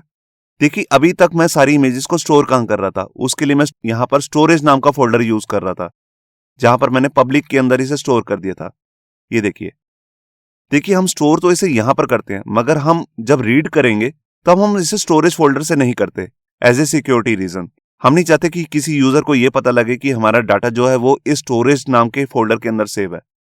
हम यहाँ पे क्या करते हैं, हम इसकी इमेज बना देते हैं पब्लिक नाम के फोल्डर के अंदर। ये देखिए, अभी यहाँ पर कोई भी इमेज नहीं है, तो ये इमेज बनेगी कैसे। देखिए, उसके लिए यहाँ पर आर्टिसन की एक कमांड आती है, मैं उसको ओपन करके दिखाता हूं। या मैं टर्मिनल में गया, उसके लिए मैं लिखता हूं PHP आर्टिसन स्टोरेज। स्टोरेज के बाद मुझे यहां पर पास करना है लिंक। इसका मतलब है कि मैं अपने स्टोरेज फोल्डर का एक लिंक बना रहा हूं, कहां पर, पब्लिक फोल्डर के अंदर। मेरे को यहां बताना नहीं है कि पब्लिक फोल्डर के अंदर मैं बना रहा हूं, ये अपने आप से ही एक लिंक बना देगा पब्लिक फोल्डर के अंदर, क्योंकि मोस्टली हम इसी फोल्डर के अंदर अपनी इमेजेस स्टोर करते हैं। मगर अभी मैंने स्टोर कराई है स्टोरेज फोल्डर के अंदर, मगर मैं यूजर को जब दिखाऊंगा तो पब्लिक फोल्डर के अंदर से दिखाऊंगा उसे। तो सबसे पहले मैं यहां पर एंटर प्रेस करता हूं। ये देखिए, अब आप यहां पे देख सकते हैं कि एक स्टोरेज नाम का फोल्डर अपने आप आ गया यहां पर।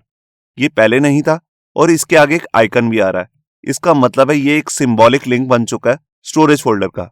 देखिए, जो हमारी इमेजेस होंगी वो तो स्टोर होंगी स्टोरेज नाम के फोल्डर के अंदर, मगर उसकी एक इमेज यहां पर हमें शो होती रहेगी। हम इमेज को ही यहां पर यूज करने वाले हैं रीड के टाइम पे। मैं एक बार आपको फाइल एक्सप्लोरर में भी चेक करा देता हूं। देखिए, मैं यहां पर आया, देखिए जो मेरी इमेजेस है वो कहां पर है, स्टोरेज फोल्डर के अंदर, ऐप फोल्डर के अंदर जो पब्लिक का फोल्डर है उसी के अंदर एक इमेज नाम का फोल्डर बन चुका है, मगर यहां से हम उसे शो नहीं करेंगे। मैं अपने रूट फोल्डर में जाता हूं, यहां पर देखिए पब्लिक नाम का फोल्डर है, यहां पर एक अपने आप स्टोरेज नाम का फोल्डर अपने आप दिख रहा है, जिसके अंदर यहां पर आपको दिख रहा है ये एक तरीके का शॉर्टकट की है स्टोरेज फोल्डर की।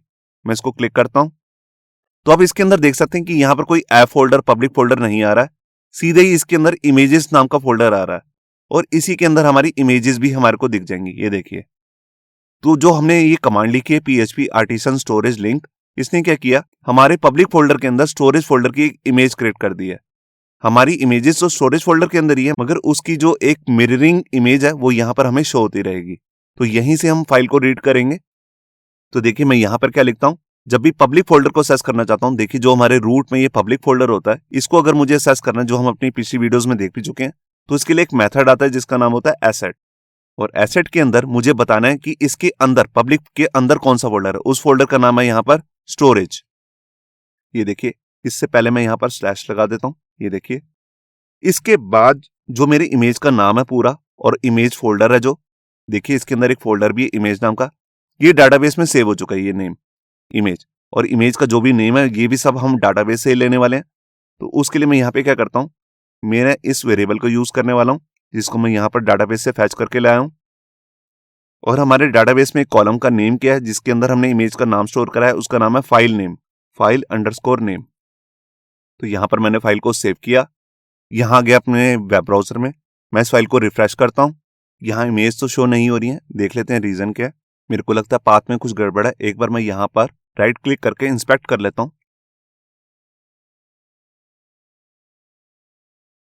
यहाँ पर हमारा फोल्डर आ गया। देखिए यहाँ पर दोनों कॉल की क्लासेस आ चुकी हैं, मतलब कि लूप चल रहा है। यहाँ पर इमेज के अंदर सिर्फ स्टोरेज आ रहा है, उसके अंदर फील्ड का नेम नहीं आ रहा है। तो मेरे को लग रहा है जो हमने डाटाबेस से फील्ड का नेम दिया वो गलत है। एक बार हम चेक कर लेते हैं। यहाँ पर है फाइल हाइफन नेम, ना कि अंडरस्कोर नेम। और जहां ये हमारा फाइल हाइफन नेम आ रहा है, इसके आगे चेंज पे क्लिक करता हूं और यहां पर क्या करता हूं, फाइल अंडरस्कोर नेम लिख देता हूं। ये देखिए, मैं इसको कैमल केस में भी लिख सकता हूं। सेव किया, ये रीनेम हो चुका है। और मैं यहां पर आकर और अपने डाटाबेस में यहां पर जहां पर मैं इसको सेव करवा रहा था, यहां पर भी चेंज कर देता हूं अंडरस्कोर नेम। अब जब हम फाइल को सेव करेंगे तो इस वाले कॉलम में सेव होगी, और शो करेंगे तो उसके लिए मैंने यहां पर दूसरा जो कॉलम का रीनेम कर लिया, फाइल अंडरस्कोर नेम। ये देखिए,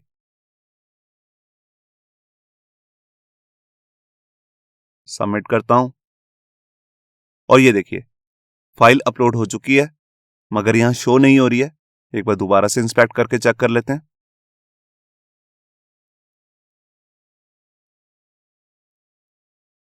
देखिए यहां पर तीनों कॉलम्स भी आ चुके हैं और यहां पर स्टोरेज के बाद अभी भी कुछ शो नहीं हो रहा। मुझे लग रहा है यहां पर पाथ में कुछ गड़बड़ है। यहां पर ये देखिए, मैंने यहां पर कोमा लगाया हुआ, मुझे यहां पर कॉन्कैट करना था, डॉट लगाना था, स्टोरेज के बाद ये फाइल का नाम आना था, तो यहीं पर गड़बड़ थी। यहां पर मैंने फाइल को सेव किया और यहां आकर फाइल को रिफ्रेश, और ये देखिए यहां पर तीनों इमेजेस आ चुकी हैं। अब ये इमेज जो है डिव से बाहर आ रही हैं, उसके लिए मैं क्या करता हूं, यहां पर इमेज पे बूटस्ट्रैप की क्लास लगाता हूं रिस्पॉन्सिव इमेज के लिए। तो उस क्लास का नाम है img-fluid। यहाँ पे एक काम और भी करता हूँ, यहाँ पर इमेज के लिए जो बूटस्ट्रैप की क्लास आती है थंबनेल वाली, वो भी लगा देता हूँ img-thumbnail, जिसपे इसमें एक लाइट सा बॉर्डर भी लग जाएगा इस पे। तो यहाँ पर मैंने फाइल को सेव किया, यहाँ पर आया, फाइल को रिफ्रेश, और ये देखिए तीनों इमेजेस जो हैं हमारी यहाँ पर अपलोड हो चुकी हैं, जो मेरे डाटाबेस में भी आ रही थी। यहाँ पर आप देख रहे हैं ये तीनों इमेजेस जो हैं यहाँ से हमारे यहाँ पर अपलोड भी हो रही है। अब इन इमेजेस को मैंने सर्वर पे अपलोड भी करना सीख लिया और यहाँ पर इन इमेजेस को शो भी करना सीख लिया कि इनको शो कैसे करते हैं। अब इस इमेज को मैं यहाँ पर डिलीट और अपडेट भी करना चाहता हूँ, तो उसके लिए मैं यहाँ पर दो बटन बना लेता हूँ, अपडेट का और डिलीट का। तो देखिए जहां ये मेरा इमेज टैग आ रहा है, इसी के बाद मैं यहाँ पर अपना डिलीट बटन लेने वाला हूँ। तो डिलीट बटन जो है, आपको पता है कि डिलीट बटन के लिए मेरे को यहाँ पर अलग से एक फॉर्म भी लेना पड़ता है, क्योंकि यहाँ पर मेरे को उसके साथ पास करना पड़ता है डिलीट मेथड, वो पोस्ट के अंदर नहीं चलता है। उसके लिए मैं यहाँ पर फॉर्म टैग ले लेता हूँ और यहाँ पर टोकन भी पास कर देता हूँ CSRF, और उसी के साथ यहाँ पर मेथड भी बता देता हूँ कि मेरा मेथड रहेगा डिलीट। और उसी के बाद मैं यहाँ पर एक बटन ले लेता हूँ और बटन के अंदर लिख देता हूँ डिलीट, और यहाँ पर उसकी टाइप ले लेता हूँ सबमिट, और उस पर बूटस्ट्रैप की क्लास लगा देता हूँ एक डेंजर वाली, btn-danger। ये बटन को मैं स्मॉल में ले लेता हूँ, button-sm, और इस पे एक मार्जिन की भी क्लास लगा देता हूँ, मार्जिन बॉटम से। ये देखिए बिल्कुल इसी तरह से मैं अपडेट का भी बटन यहाँ पे बना लेता हूँ। तो अपडेट के लिए बटन बनाने की कोई जरूरत नहीं, एक सिंपल लिंक ही बना लेता हूँ, क्योंकि उसका फॉर्म का डाटा यहाँ पर कुछ नहीं होने वाला। डिलीट के बटन से तो मैं उसको यहीं से रिमूव कर दूंगा, मगर अपडेट के लिए मुझे यहाँ पर उसको चेंज करना है दूसरे पेज में जाकर। यहाँ पर मैं लिखता हूँ अपडेट और यहाँ पर बूटस्ट्रैप की क्लास लगा लेता हूँ btn-warning। ये देखिए अभी इसके अंदर जो मेरे को दूसरी राउट की फाइल बनानी है उसको मैं बाद में बताऊंगा। तो अभी मैं सबसे पहले डेंजर पे काम करते हैं। तो यहाँ पर ये हमारा कोड यहाँ पर कंप्लीट हो चुका है। यहाँ पर सिर्फ मुझे एक्शन का नाम पास करना है। तो देखिए यहाँ पर हम जो यूज करने वाले हैं वो है यहाँ पर डिस्ट्रॉय नाम का मेथड। ये देखिए लास्ट में ये मेथड आ रहा है डिस्ट्रॉय। इसी के अंदर जाकर हम इमेज को डिलीट करने वाले हैं और डाटाबेस से भी एंट्री को रिमूव करने वाले हैं। तो उसका राउट नेम होता है डिलीट, उसी को मैं अपने यहाँ पर फॉर्म में पास कर देता हूँ। ये देखिए मैंने यहाँ पर पास कर दिया डिलीट, और यहाँ पर मुझे यूजर का आईडी भी पास करना है कि किस यूजर की डिटेल को मुझे डाटाबेस से डिलीट करना है। तो देखिए हमारे पास ये यूजर नाम के वेरिएबल में सारा डाटा आ रहा है, तो यहाँ पर मैं पास कर देता हूँ उसका आईडी।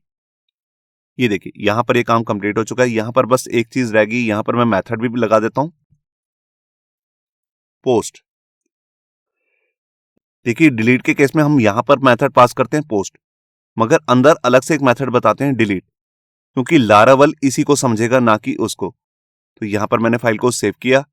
अब इसके लिए मैं अपनी कंट्रोलर फाइल के अंदर आ जाता हूँ और यहाँ पर इसका कोड शुरू करता हूँ। तो देखिए यूजर जोन सा भी आईडी मेरे पास यहाँ पे आएगा, उसको सबसे पहले मैं अपने डाटाबेस में सर्च करूंगा। तो उसके लिए मैं यहाँ पर लिख देता हूँ यूजर, राउट का नाम यूजर, और यहाँ पर मैं फाइंड करने वाला हूँ किस यूजर को जोन सा डाटा मुझे को इस आईडी के अंदर मिलेगा। तो यही आईडी मैं यहाँ पर पास कर देता हूँ। अब यहाँ पर सबसे पहले मैं डाटाबेस से डिलीट करता हूँ डाटा को। तो उसके लिए मैं यहाँ पर लिखता हूँ यूजर डिलीट।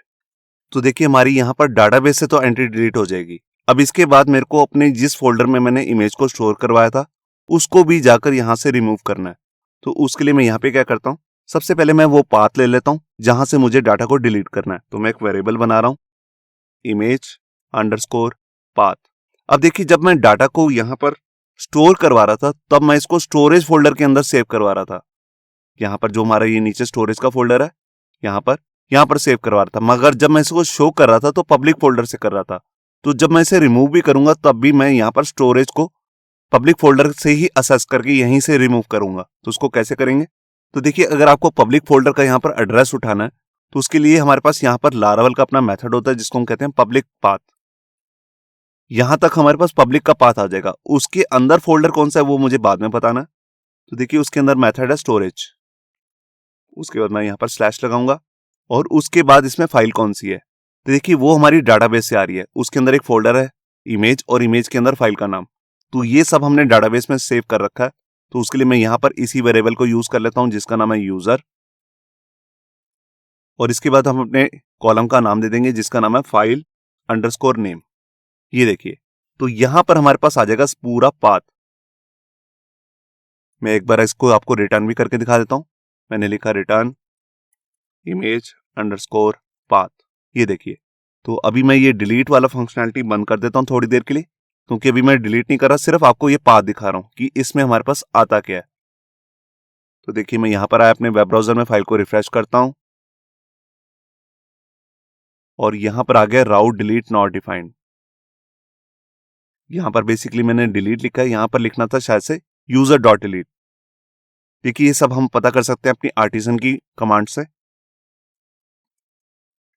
PHP आर्टिसन राउट और उसके बाद उसमें लिस्ट, उसकी लिस्ट यहां पर हमें पता लग जाएगी। देखिए जो डिलीट करने के लिए हमारे पास यहाँ पे राउट नेम होता है वो होता है यूजर डॉट डिस्ट्रॉय, तो यही मुझे यूज करना है।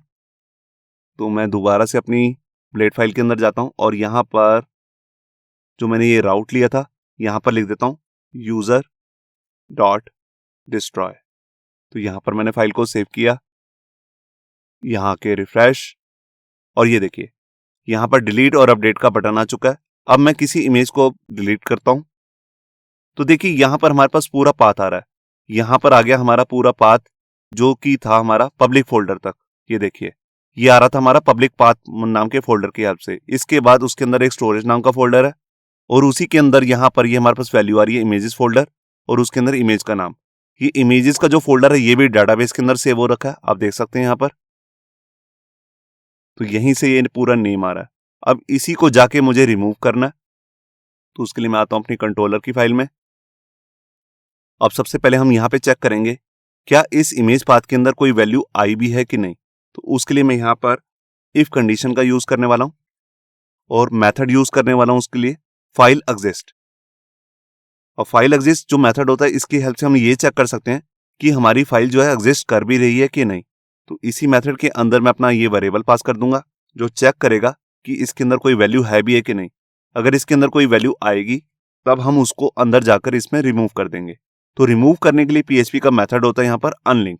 तो उसको हम ब्लेड के अंदर यूज कर रहे हैं तो यहाँ पर लगाएंगे @अनलिंक। और अनलिंक क्या करना है, मुझे इसी इमेज को रिमूव करना है जिसका पाथ यहाँ पर आया। तो यहाँ पर मैं इसे पास कर देता हूँ और लास्ट में सेमीकोलन। अब मैं चाहता हूँ कि जैसे ये मेरी इमेज रिमूव हो जाए और डाटाबेस से भी एंट्री यहाँ से डिलीट हो जाए तो उसके बाद मेरे पास एक सक्सेस का मैसेज भी आ जाए। और जो सक्सेस का मैसेज होगा वो मेरे को दोबारा से होम पेज पे दिखाना है। तो मैं चाहता हूँ पेज भी रिफ्रेश हो जाए। तो उसके लिए मैं जो सबसे पहले यहाँ पर राउट का मेथड मैंने बनाया था ये रिडायरेक्ट करने का, इसी को मैं यहाँ से यूज कर लेता हूँ। तो मैंने इसको यहाँ से कॉपी किया और यहाँ आकर पेस्ट कर देता हूँ। मैं दोबारा से होम पेज को ही रिडायरेक्ट कर रहा हूँ। बेसिकली फॉर्म भी उसी पे है और यूजर का सारा डाटा भी उसी पे है। तो मैं चाहता हूँ जैसे ही मैं एक यूजर को रिमूव करूँ तो ये पेज दोबारा से रिफ्रेश हो जाए। और यहां जाके लिख देता हूं user image data deleted successfully. ये देखिए, आप मैसेज कुछ भी लिख सकते हैं। तो यहां पर मैंने फाइल को सेव किया। इसको मैं नेक्स्ट लाइन में कर लेता हूं बेसिकली, ताकि आपको समझना आसान हो जाए। मैं यहां पर आया, बैक पे जाता हूं, फाइल को रिफ्रेश करता हूं। देखिए अभी हमारे पास यहाँ पे 3 इमेजेस आ रही हैं। मैं सेंटर वाली जो इमेज है इसको रिमूव कर देता हूं। तो यहाँ पर डिलीट पे क्लिक करता हूं और ये देखिए यहां से हमारा जो डाटा था सेंटर की इमेज वो रिमूव हो चुकी है। अब यहाँ पर सिर्फ 2 ही इमेजेस रह गई हैं। मैं सबसे पहले आपको डाटाबेस चेक कराता हूं। तो देखिए यहाँ पर जो 2 नंबर का आईडी था वो रिमूव हो चुका है, सिर्फ 1 और 3 रह गए। और यहाँ पर आप फोल्डर भी देख सकते हैं कि यहाँ पर भी सिर्फ 2 ही इमेजेस रह चुकी हैं, बाकी सब रिमूव हो चुका है। तो यहाँ पर आपने देखा सबसे पहले हमने यूजर को फाइंड किया है, फिर उस यूजर का डाटा डाटाबेस से रिमूव किया है। उससे रिलेटेड जो इमेज थी उसका सबसे पहले मैंने यहाँ पर पाथ बनाया कि पब्लिक फोल्डर के अंदर स्टोरेज का फोल्डर और फिर उस इमेज का नाम। अगर वो फाइल एग्जिस्ट कर रही है तो मैंने उसको अनलिंक कर दिया, मतलब कि उसको रिमूव कर दिया। उसके बाद मैंने होम पेज को ही दोबारा से रिफ्रेश कर लिया ताकि हमें दिख भी जाए कि वो इमेज रिमूव हो चुकी है। अब इसके बाद हमारा लास्ट काम रह चुका है, हम अपडेट करना चाहते हैं। तो अपडेट के लिए मैं क्या करना चाहता हूं, मैं चाहता हूं कि सबसे पहले मैं उसकी एक अलग से ब्लेड फाइल बना लूं जहां पर मैं जाकर उसे अपडेट कर सकूं। तो देखिए सबसे पहले मैं अपने व्यू फोल्डर में जाता हूं और यहां पर एक नई फाइल बना लेता हूं, फाइल अपडेट। आप नेम कुछ भी रख सकते हैं।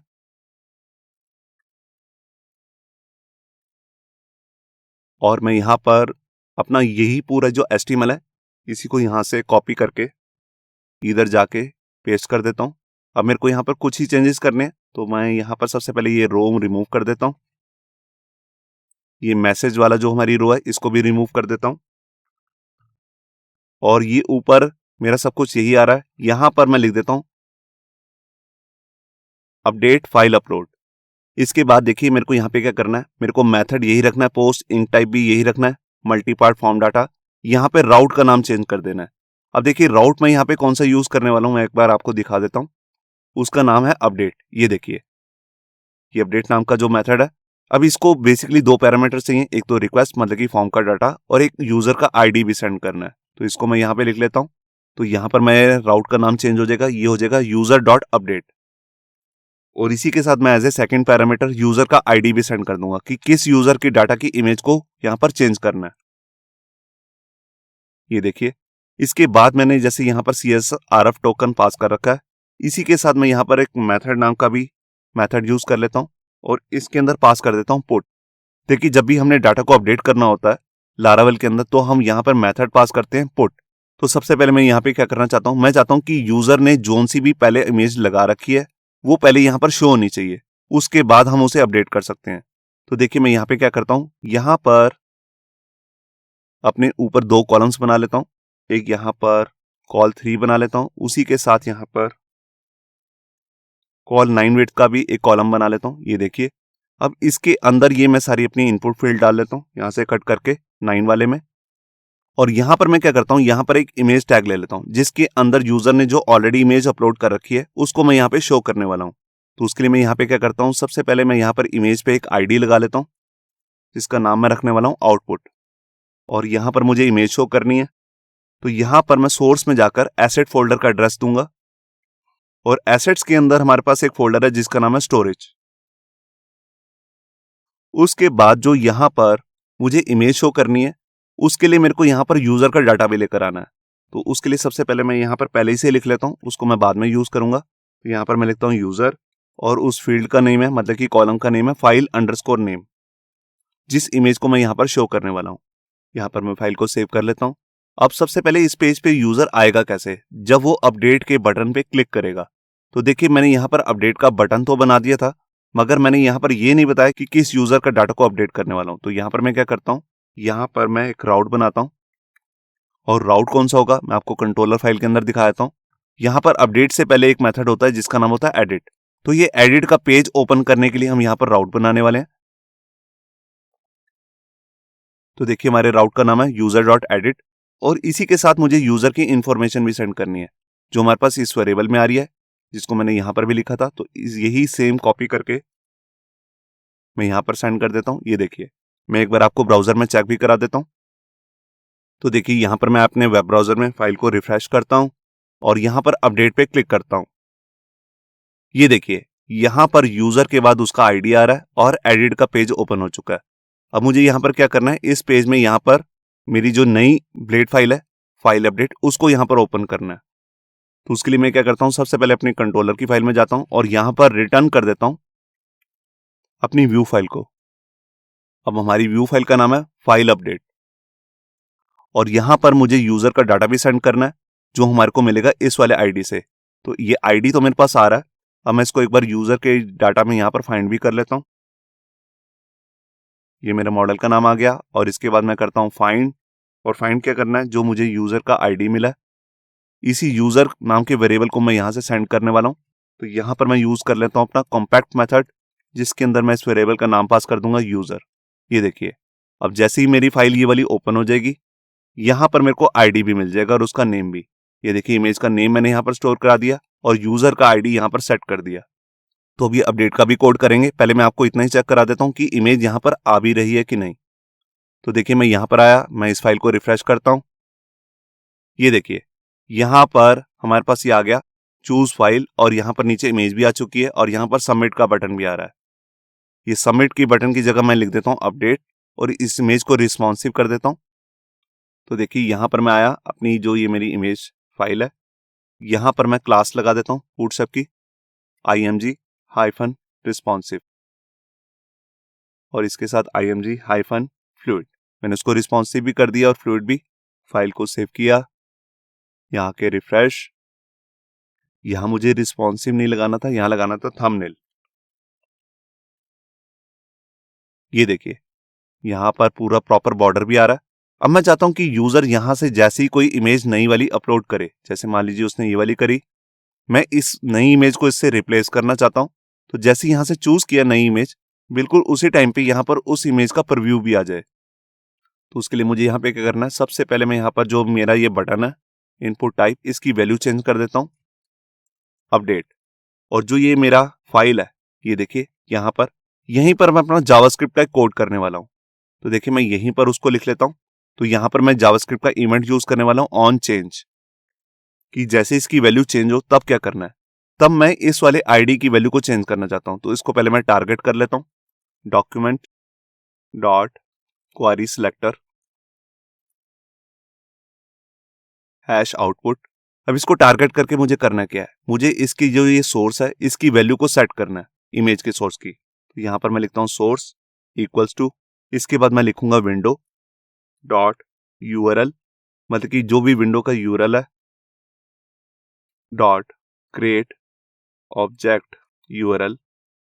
मैं देखिए एक नया यूआरएल क्रिएट कर रहा हूं और कहां से कर रहा हूं, जो हमारी ये टाइप है फाइल इसी की वैल्यू मुझे उठानी है। तो इसके लिए मैं यहां पर पास कर दूंगा दिस डॉट फाइल्स। इसमें कौन सी वाली फाइल, देखिए यहां पर हम मल्टीपल फाइल्स भी अपलोड कर सकते हैं, मगर अभी हम यहां पर सिंगल ही फाइल अपलोड कर रहे हैं क्योंकि यहां पर मैं ट्यूटोरियल जो बना रहा हूं सिर्फ सिंगल इमेज अपलोड का बना रहा हूं।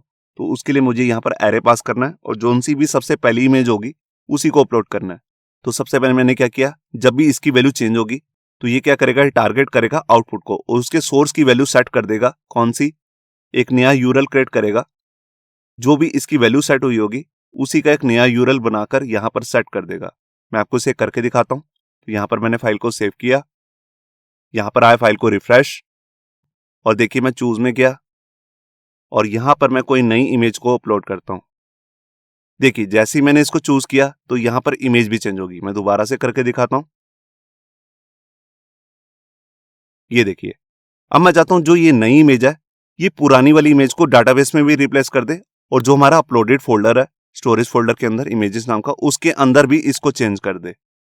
तो देखिए यूजर जैसे ही सबमिट का बटन पे क्लिक करेगा, ये वाले बटन पे, तो हमारा डाटा चला जाएगा इस वाले राउट पे यूजर डॉट अपडेट पे और यहां पर यूजर का आईडी भी चला जाएगा। तो इसी यूजर की इमेज को मुझे चेंज करना है। तो देखिए मैं सबसे पहले क्या करता हूं, इस वाले राउट पे जाता हूं जिसका नाम है अपडेट मेथड और यहां पर क्या करता हूं, यहां पर सबसे पहले चेक करता हूं कि रिक्वेस्ट में आया क्या है। तो यहां पर मैंने फाइल को सेव किया, मैं यहां पर आता हूं, फाइल को रिफ्रेश करता हूं। तो देखिए अभी ये वाली इमेज आ रही थी, मैं यहां पर गया, कोई दूसरी इमेज को अपलोड करता हूं और यहां पर जाकर अपडेट पे क्लिक करता हूं। अभी अपडेट नहीं होगा, सिर्फ इंफॉर्मेशन आ जाएगी। ये देखिए ये दूसरी जो इमेज है उसकी सारी इंफॉर्मेशन आ रही है यहाँ पर। इसी को मैं आगे अभी यूज करने वाला हूँ। तो सबसे पहले मुझे क्या करना है, जो मेरे पास यहाँ पर यूजर का आईडी आया है उसको अपने डाटाबेस में जाकर फाइंड करना है। उसी के बाद मैं उस पर अपडेट मेथड का यूज करने वाला हूँ। यहाँ पर मैं ले लेता हूँ वेरिएबल यूजर मॉडल, और उसके अंदर करता हूँ फाइंड। और फाइंड किसको करना है, आईडी को। और इसके बाद मुझे क्या करना है, जो भी मेरे पास रिक्वेस्टेड डाटा है नया चेंज होके, उसको मुझे इसी वाले आईडी पे जाकर चेंज करना है। तो सबसे पहले मैं चेक करूंगा क्या यूजर ने जो ये फोटो नाम की फील्ड है, यहाँ पर जो एक फील्ड आ रही है ये वाली, जिसपे मैंने इसका नेम भी ले रखा है, देखिए फोटो, यहाँ पर कोई वैल्यू चेंज की भी है कि नहीं। तो उसके लिए मैं यहाँ पे क्या करूंगा, यहाँ पे लगाऊंगा इफ, और यहाँ लिखूंगा रिक्वेस्ट। और रिक्वेस्ट के बाद यहाँ पर मेरे पास लारावल का एक मेथड आता है जिसका नाम होता है हैश फाइल। और हैश फाइल के अंदर मैं अपनी फील्ड का नेम पास कर दूंगा। तो हमारी फील्ड का नाम है फोटो। अगर फोटो की वैल्यू अपडेट हुई होगी तो ये इस वाली इफ कंडीशन के अंदर आ जाएगा। और इसके अंदर आकर सबसे पहले मुझे क्या करना है, मुझे अपनी जो भी नई इमेज है उसको अपने उस फोल्डर में सेव करवाना है। तो उसके लिए सबसे पहले मैं क्या करता हूँ, यहाँ पर ले लेता हूँ पाथ, और स्टोर कराने का अपना बिल्कुल वही मेथड यूज करूंगा जो मैंने अपने सबसे पहले पेज में भी लगाया था जब मैं फाइल को स्टोर करा रहा था। उसके लिए मैं यहाँ पर लिखता हूँ रिक्वेस्ट, और रिक्वेस्ट के बाद अपनी फील्ड का नाम जिसका नाम है फोटो। और उस फोटो को मुझे करना क्या, मुझे अपने सर्वर पे अपलोड करवाना है। तो यहाँ पर मैं लिखता हूँ स्टोर, और स्टोर कहाँ कराना है, इमेजेस वाले फोल्डर में। और ये फोल्डर कहाँ पर है, ये है पब्लिक फोल्डर के अंदर। ये देखिए, तो यहां से ये मेरी इमेज जो है अपलोड हो जाएगी। और इसके बाद मुझे इसी इमेज को यहाँ पर डाटाबेस में भी अपडेट करना है। तो यहाँ पर मैं क्या करता हूँ, मैंने पहले से ही इसको फाइंड करके रखा हुआ यूजर को, तो इसी डाटा को मैं अपडेट करने वाला हूँ। तो यहाँ पर मैं इसको लिखता हूँ यूजर, और यूजर की मुझे कौन सी फील्ड चेंज करनी है, मुझे इसको फाइल नेम को चेंज करना है, जो मेरा कॉलम नेम है फाइल नेम। और क्या चेंज करना है, उसका पाथ। तो जो नया पाथ है वो यहाँ पर आ जाएगा, इसी को मैं यहाँ पर लिख देता हूँ। और इसके बाद मुझे इसको, जो मैंने ये फाइल का पाथ यहाँ पर डलवाया नया वाला पाथ, इसको मुझे सेव भी करवाना है। तो ये सेव अपने आप नहीं होगा, तो यहाँ पर मुझे सेव मेथड का भी यूज करना है। ये देखिए, अब मैं चाहता हूं कि जैसे ही ये डाटा सेव हो जाए तो ये रिडायरेक्ट हो जाए हमारे होम पेज पे, जैसे कि हम पहले भी कर चुके हैं। यहाँ नीचे से मैं इस डाटा को कॉपी कर लेता हूं। ये रिडायरेक्ट का पूरा कोड मैंने नीचे डाल दिया। ये देखिए दोबारा से रिडायरेक्ट हो जाएगा होम पेज पे। और स्टेटस की वैल्यू मैं चेंज कर देता हूं, यूजर इमेज अपडेटेड सक्सेसफुली। अब यहां पे सिर्फ मैंने एक काम नहीं किया है, मैंने जो पुरानी ओल्ड इमेज थी उसको यहां पर अपने अपलोडेड फोल्डर के अंदर से रिमूव नहीं किया है, उसको भी मुझे रिमूव करना है। तो उसको रिमूव मैं बाद में करूंगा, पहले मैं आपको इतना ही करके दिखाता हूं। तो यहां पर मैंने फाइल को सेव किया, और यहां पर आया बैक में, सबसे पहले होम पेज पे चला जाता हूं। ये देखिए फाइल को रिफ्रेश किया। अब देखिए मुझे इस यूजर का डाटा को अपडेट करना है। मैं इस पर क्लिक करता हूं, और ये देखिए फोटो यहाँ पे शो हो रही है। मैं यहाँ पे जाता हूँ और एक नए यूजर की इमेज को यहाँ पर डालता हूँ, और यहाँ पर अपडेट पे क्लिक करता हूँ। और ये देखिए यहाँ पर मैसेज भी आ चुका है, यूजर इमेज अपडेटेड सक्सेसफुली। और यहाँ पर आपको इमेज भी दिख रही है। मैं एक बार आपको फोल्डर में भी दिखा देता हूँ। यहाँ पर वो इमेज नहीं आई है, कहीं और ही अपलोड होगी है। मुझे लग रहा है कुछ गड़बड़ की है। पीछे जाते हैं, यहाँ पर इमेजेस नाम का एक अलग से फोल्डर बन गया। बेसिकली पहले जो फोल्डर था उसका नाम था सिर्फ इमेज। मैंने इमेजेस नाम रख के एक नई इमेज अपलोड की है, तो उसने एक नया सा फोल्डर बना लिया। बेसिकली हमने इमेज जो है इसी वाले फोल्डर में करनी है। इसको देखते हैं, देखिए यहाँ पर नई इमेज आ चुकी है। तो अभी के लिए मैं इसको यहां से कट कर लेता हूं और अपने इमेज फोल्डर के अंदर ही डाल देता हूं। ये देखिए, और यहां आके अपने कोड में भी चेंज कर लेता हूं। यहां पर इमेजेस नहीं लिखना, सिर्फ इमेज लिखना है। तो यहां पर मैंने फाइल को सेव किया।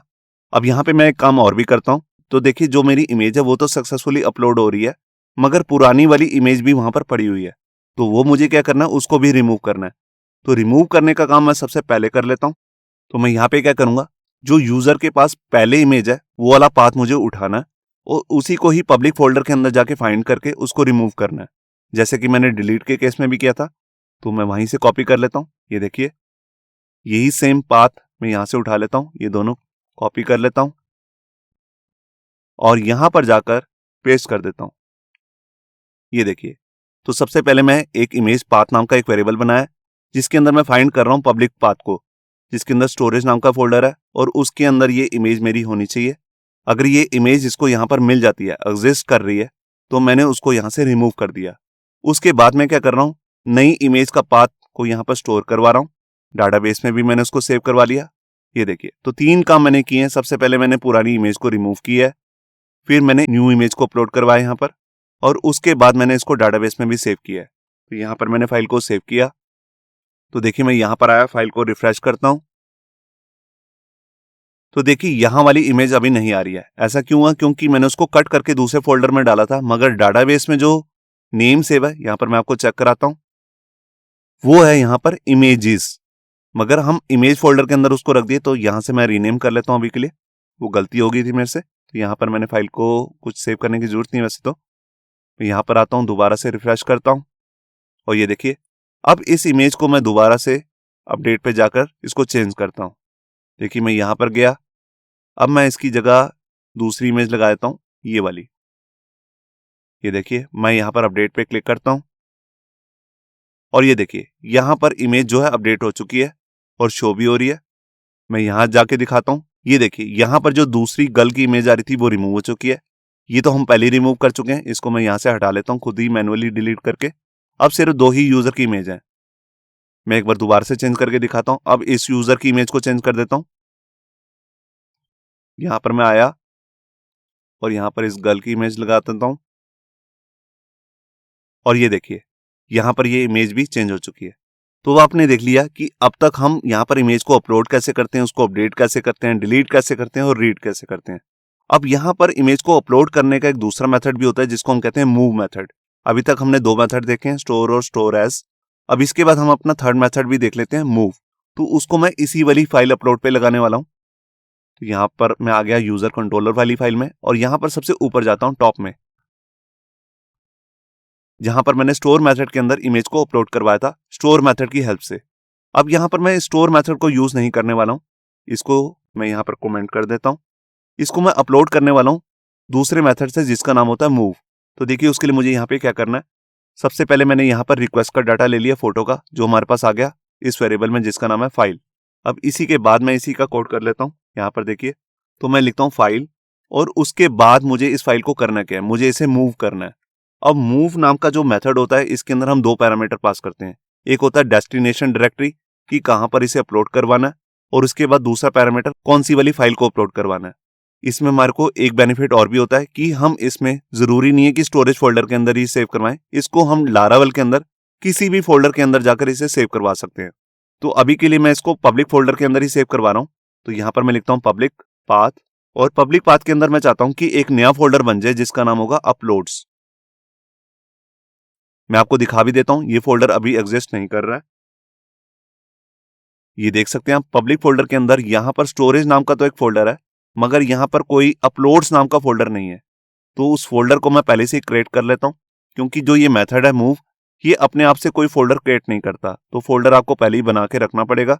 तो देखिए मैं यहां पर बना रहा हूं अपलोड्स। ये देखिए फोल्डर आ चुका अपलोड्स। अभी ये बिल्कुल एम्प्टी है, इसके अंदर कुछ भी नहीं है। तो देखिए मैंने यहाँ पर पब्लिक फोल्डर के अंदर बता दिया अपलोड्स नाम का फोल्डर है, यहाँ पर इसे अपडेट करना है, और इसके बाद फाइल का नाम भी मुझे बताना है। तो यूजर जो इमेज का फाइल का नाम यहाँ पे रख रहा है, वही नेम मैं यहाँ पर स्टोर कराना चाहता हूँ। उसको चेंज भी कर सकते हैं, आपकी मर्जी है, जैसे कि मैं आपको पहले करके भी दिखा चुका हूँ। तो यहाँ पर मैं लिखता हूँ file get client original name. ये देखिए, तो जो भी फाइल का ओरिजिनल नेम है वही सेव हो जाएगा इस वाले फोल्डर के अंदर जिसका नाम है अपलोड्स, और इसी को जाके मैं अपने बाद में डाटाबेस में भी चेंज करने वाला हूं। तो डाटाबेस में मुझे कोई पाथ नहीं सेव करवाना, सिर्फ फाइल का नाम यहाँ पे शो कराना है। मैं आपको इसको कॉपी करके यहीं पर डलवा लेता हूँ। ये देखिए, तो अगर आप चाहते हैं कि यहाँ पर उसका फोल्डर नेम भी साथ में सेव हो जाए डाटाबेस में, जैसे यहाँ पर नाम है अपलोड्स, तो वो भी आप कर सकते हैं। तो अभी के लिए तो मैं नहीं कर रहा हूँ, मैं सिर्फ इमेज का नाम ही सेव करवा रहा हूँ। अगर आप वो करवाना चाहते हैं तो इससे पहले फोल्डर का नाम भी यहाँ पर पास कर सकते हैं। तो यहाँ पर मैंने फाइल को सेव किया और मैं यहाँ पर आया। अब यहाँ पर आकर मैं एक न्यू फाइल को अपलोड करता हूँ। ये देखिए मैंने इस यूजर को यहाँ पर क्लिक किया और यहाँ पर सबमिट पे क्लिक करता हूँ। तो देखिए हमारी इमेज जो है सक्सेसफुली अपलोड हो चुकी है, मगर वो यहाँ पर शो नहीं होगी क्योंकि यहाँ पर हम इमेजेस नाम का जो फोल्डर है स्टोरेज के अंदर उसको शो कर रहे हैं। मगर यहाँ पर आप देख रहे हैं कि डाटा तो आ चुका है। मैं एक बार आपको डाटाबेस में चेक कराता हूँ। यहाँ पर मैंने ब्राउज पे क्लिक किया और ये देखिए यहाँ पर सिर्फ इमेज का ओरिजिनल नेम ही शो हो रहा है। यहाँ पर ये भी नहीं पता लग रहा कि किस फोल्डर में सेव हुई है। अगर इसे हम शो करना चाहते हैं तो इससे पहले शो करते टाइम पे हमारा जो अपलोड्स नाम का फोल्डर है उसका पाथ यहाँ पे सेट कर सकते हैं। यहाँ पर एक बार मैं आपको फाइल एक्सप्लोरर में भी चेक करा देता हूँ। देखिए मैं पब्लिक फोल्डर के अंदर आया और यहाँ पर आप देख सकते हैं कि अपलोड्स नाम का एक फोल्डर है, इसी के अंदर ये इमेज आ चुकी है और उसका ओरिजिनल नेम भी दिख रहा है। तो आप इमेज को अपलोड करने के लिए मूव नाम का फोल्डर भी यूज कर सकते हैं। उसकी हेल्प से आप यहाँ पर किसी भी फोल्डर के अंदर इसको सेव करवा सकते हैं। अभी मैंने इसको पब्लिक फोल्डर के अंदर रख रहा है। आप इसे रिसोर्सेज नाम का जो फोल्डर है, जहां पर हमारी व्यू फाइल भी होती है, जेएस और सीएसएस की फाइल होती है, यहां पर भी इमेजेस को अपलोड करवा सकते हैं या किसी दूसरे फोल्डर के अंदर भी इसे सेव करवा सकते हैं। मगर जो स्टोर और स्टोर एज नाम के जो मेथड होते हैं वो सिर्फ स्टोरेज नाम के फोल्डर के अंदर ही इसे सेव करते हैं, क्योंकि ये काफी ज्यादा सिक्योर होता है। आप इसका भी यूज कर सकते हैं। तो ये था हमारा इस वीडियो का ट्यूटोरियल, जिसके अंदर हमने पूरा क्रूड सिस्टम बनाना सीखा इमेज का, और इसको डाटाबेस में सेव करवाना, उसको वहां से रिट्रीव कैसे करना है, वो सब भी सीखा है। होप सो आपको ये हमारा वीडियो ट्यूटोरियल अच्छा लगा होगा। अगर अच्छा लगा है तो वीडियो को प्लीज़ लाइक करना मत भूलिए। अगर आप ऐसे ही रेगुलर अपडेट चाहते हैं तो हमारे चैनल याहू बाबा को सब्सक्राइब करना मत भूलिए। Thank you.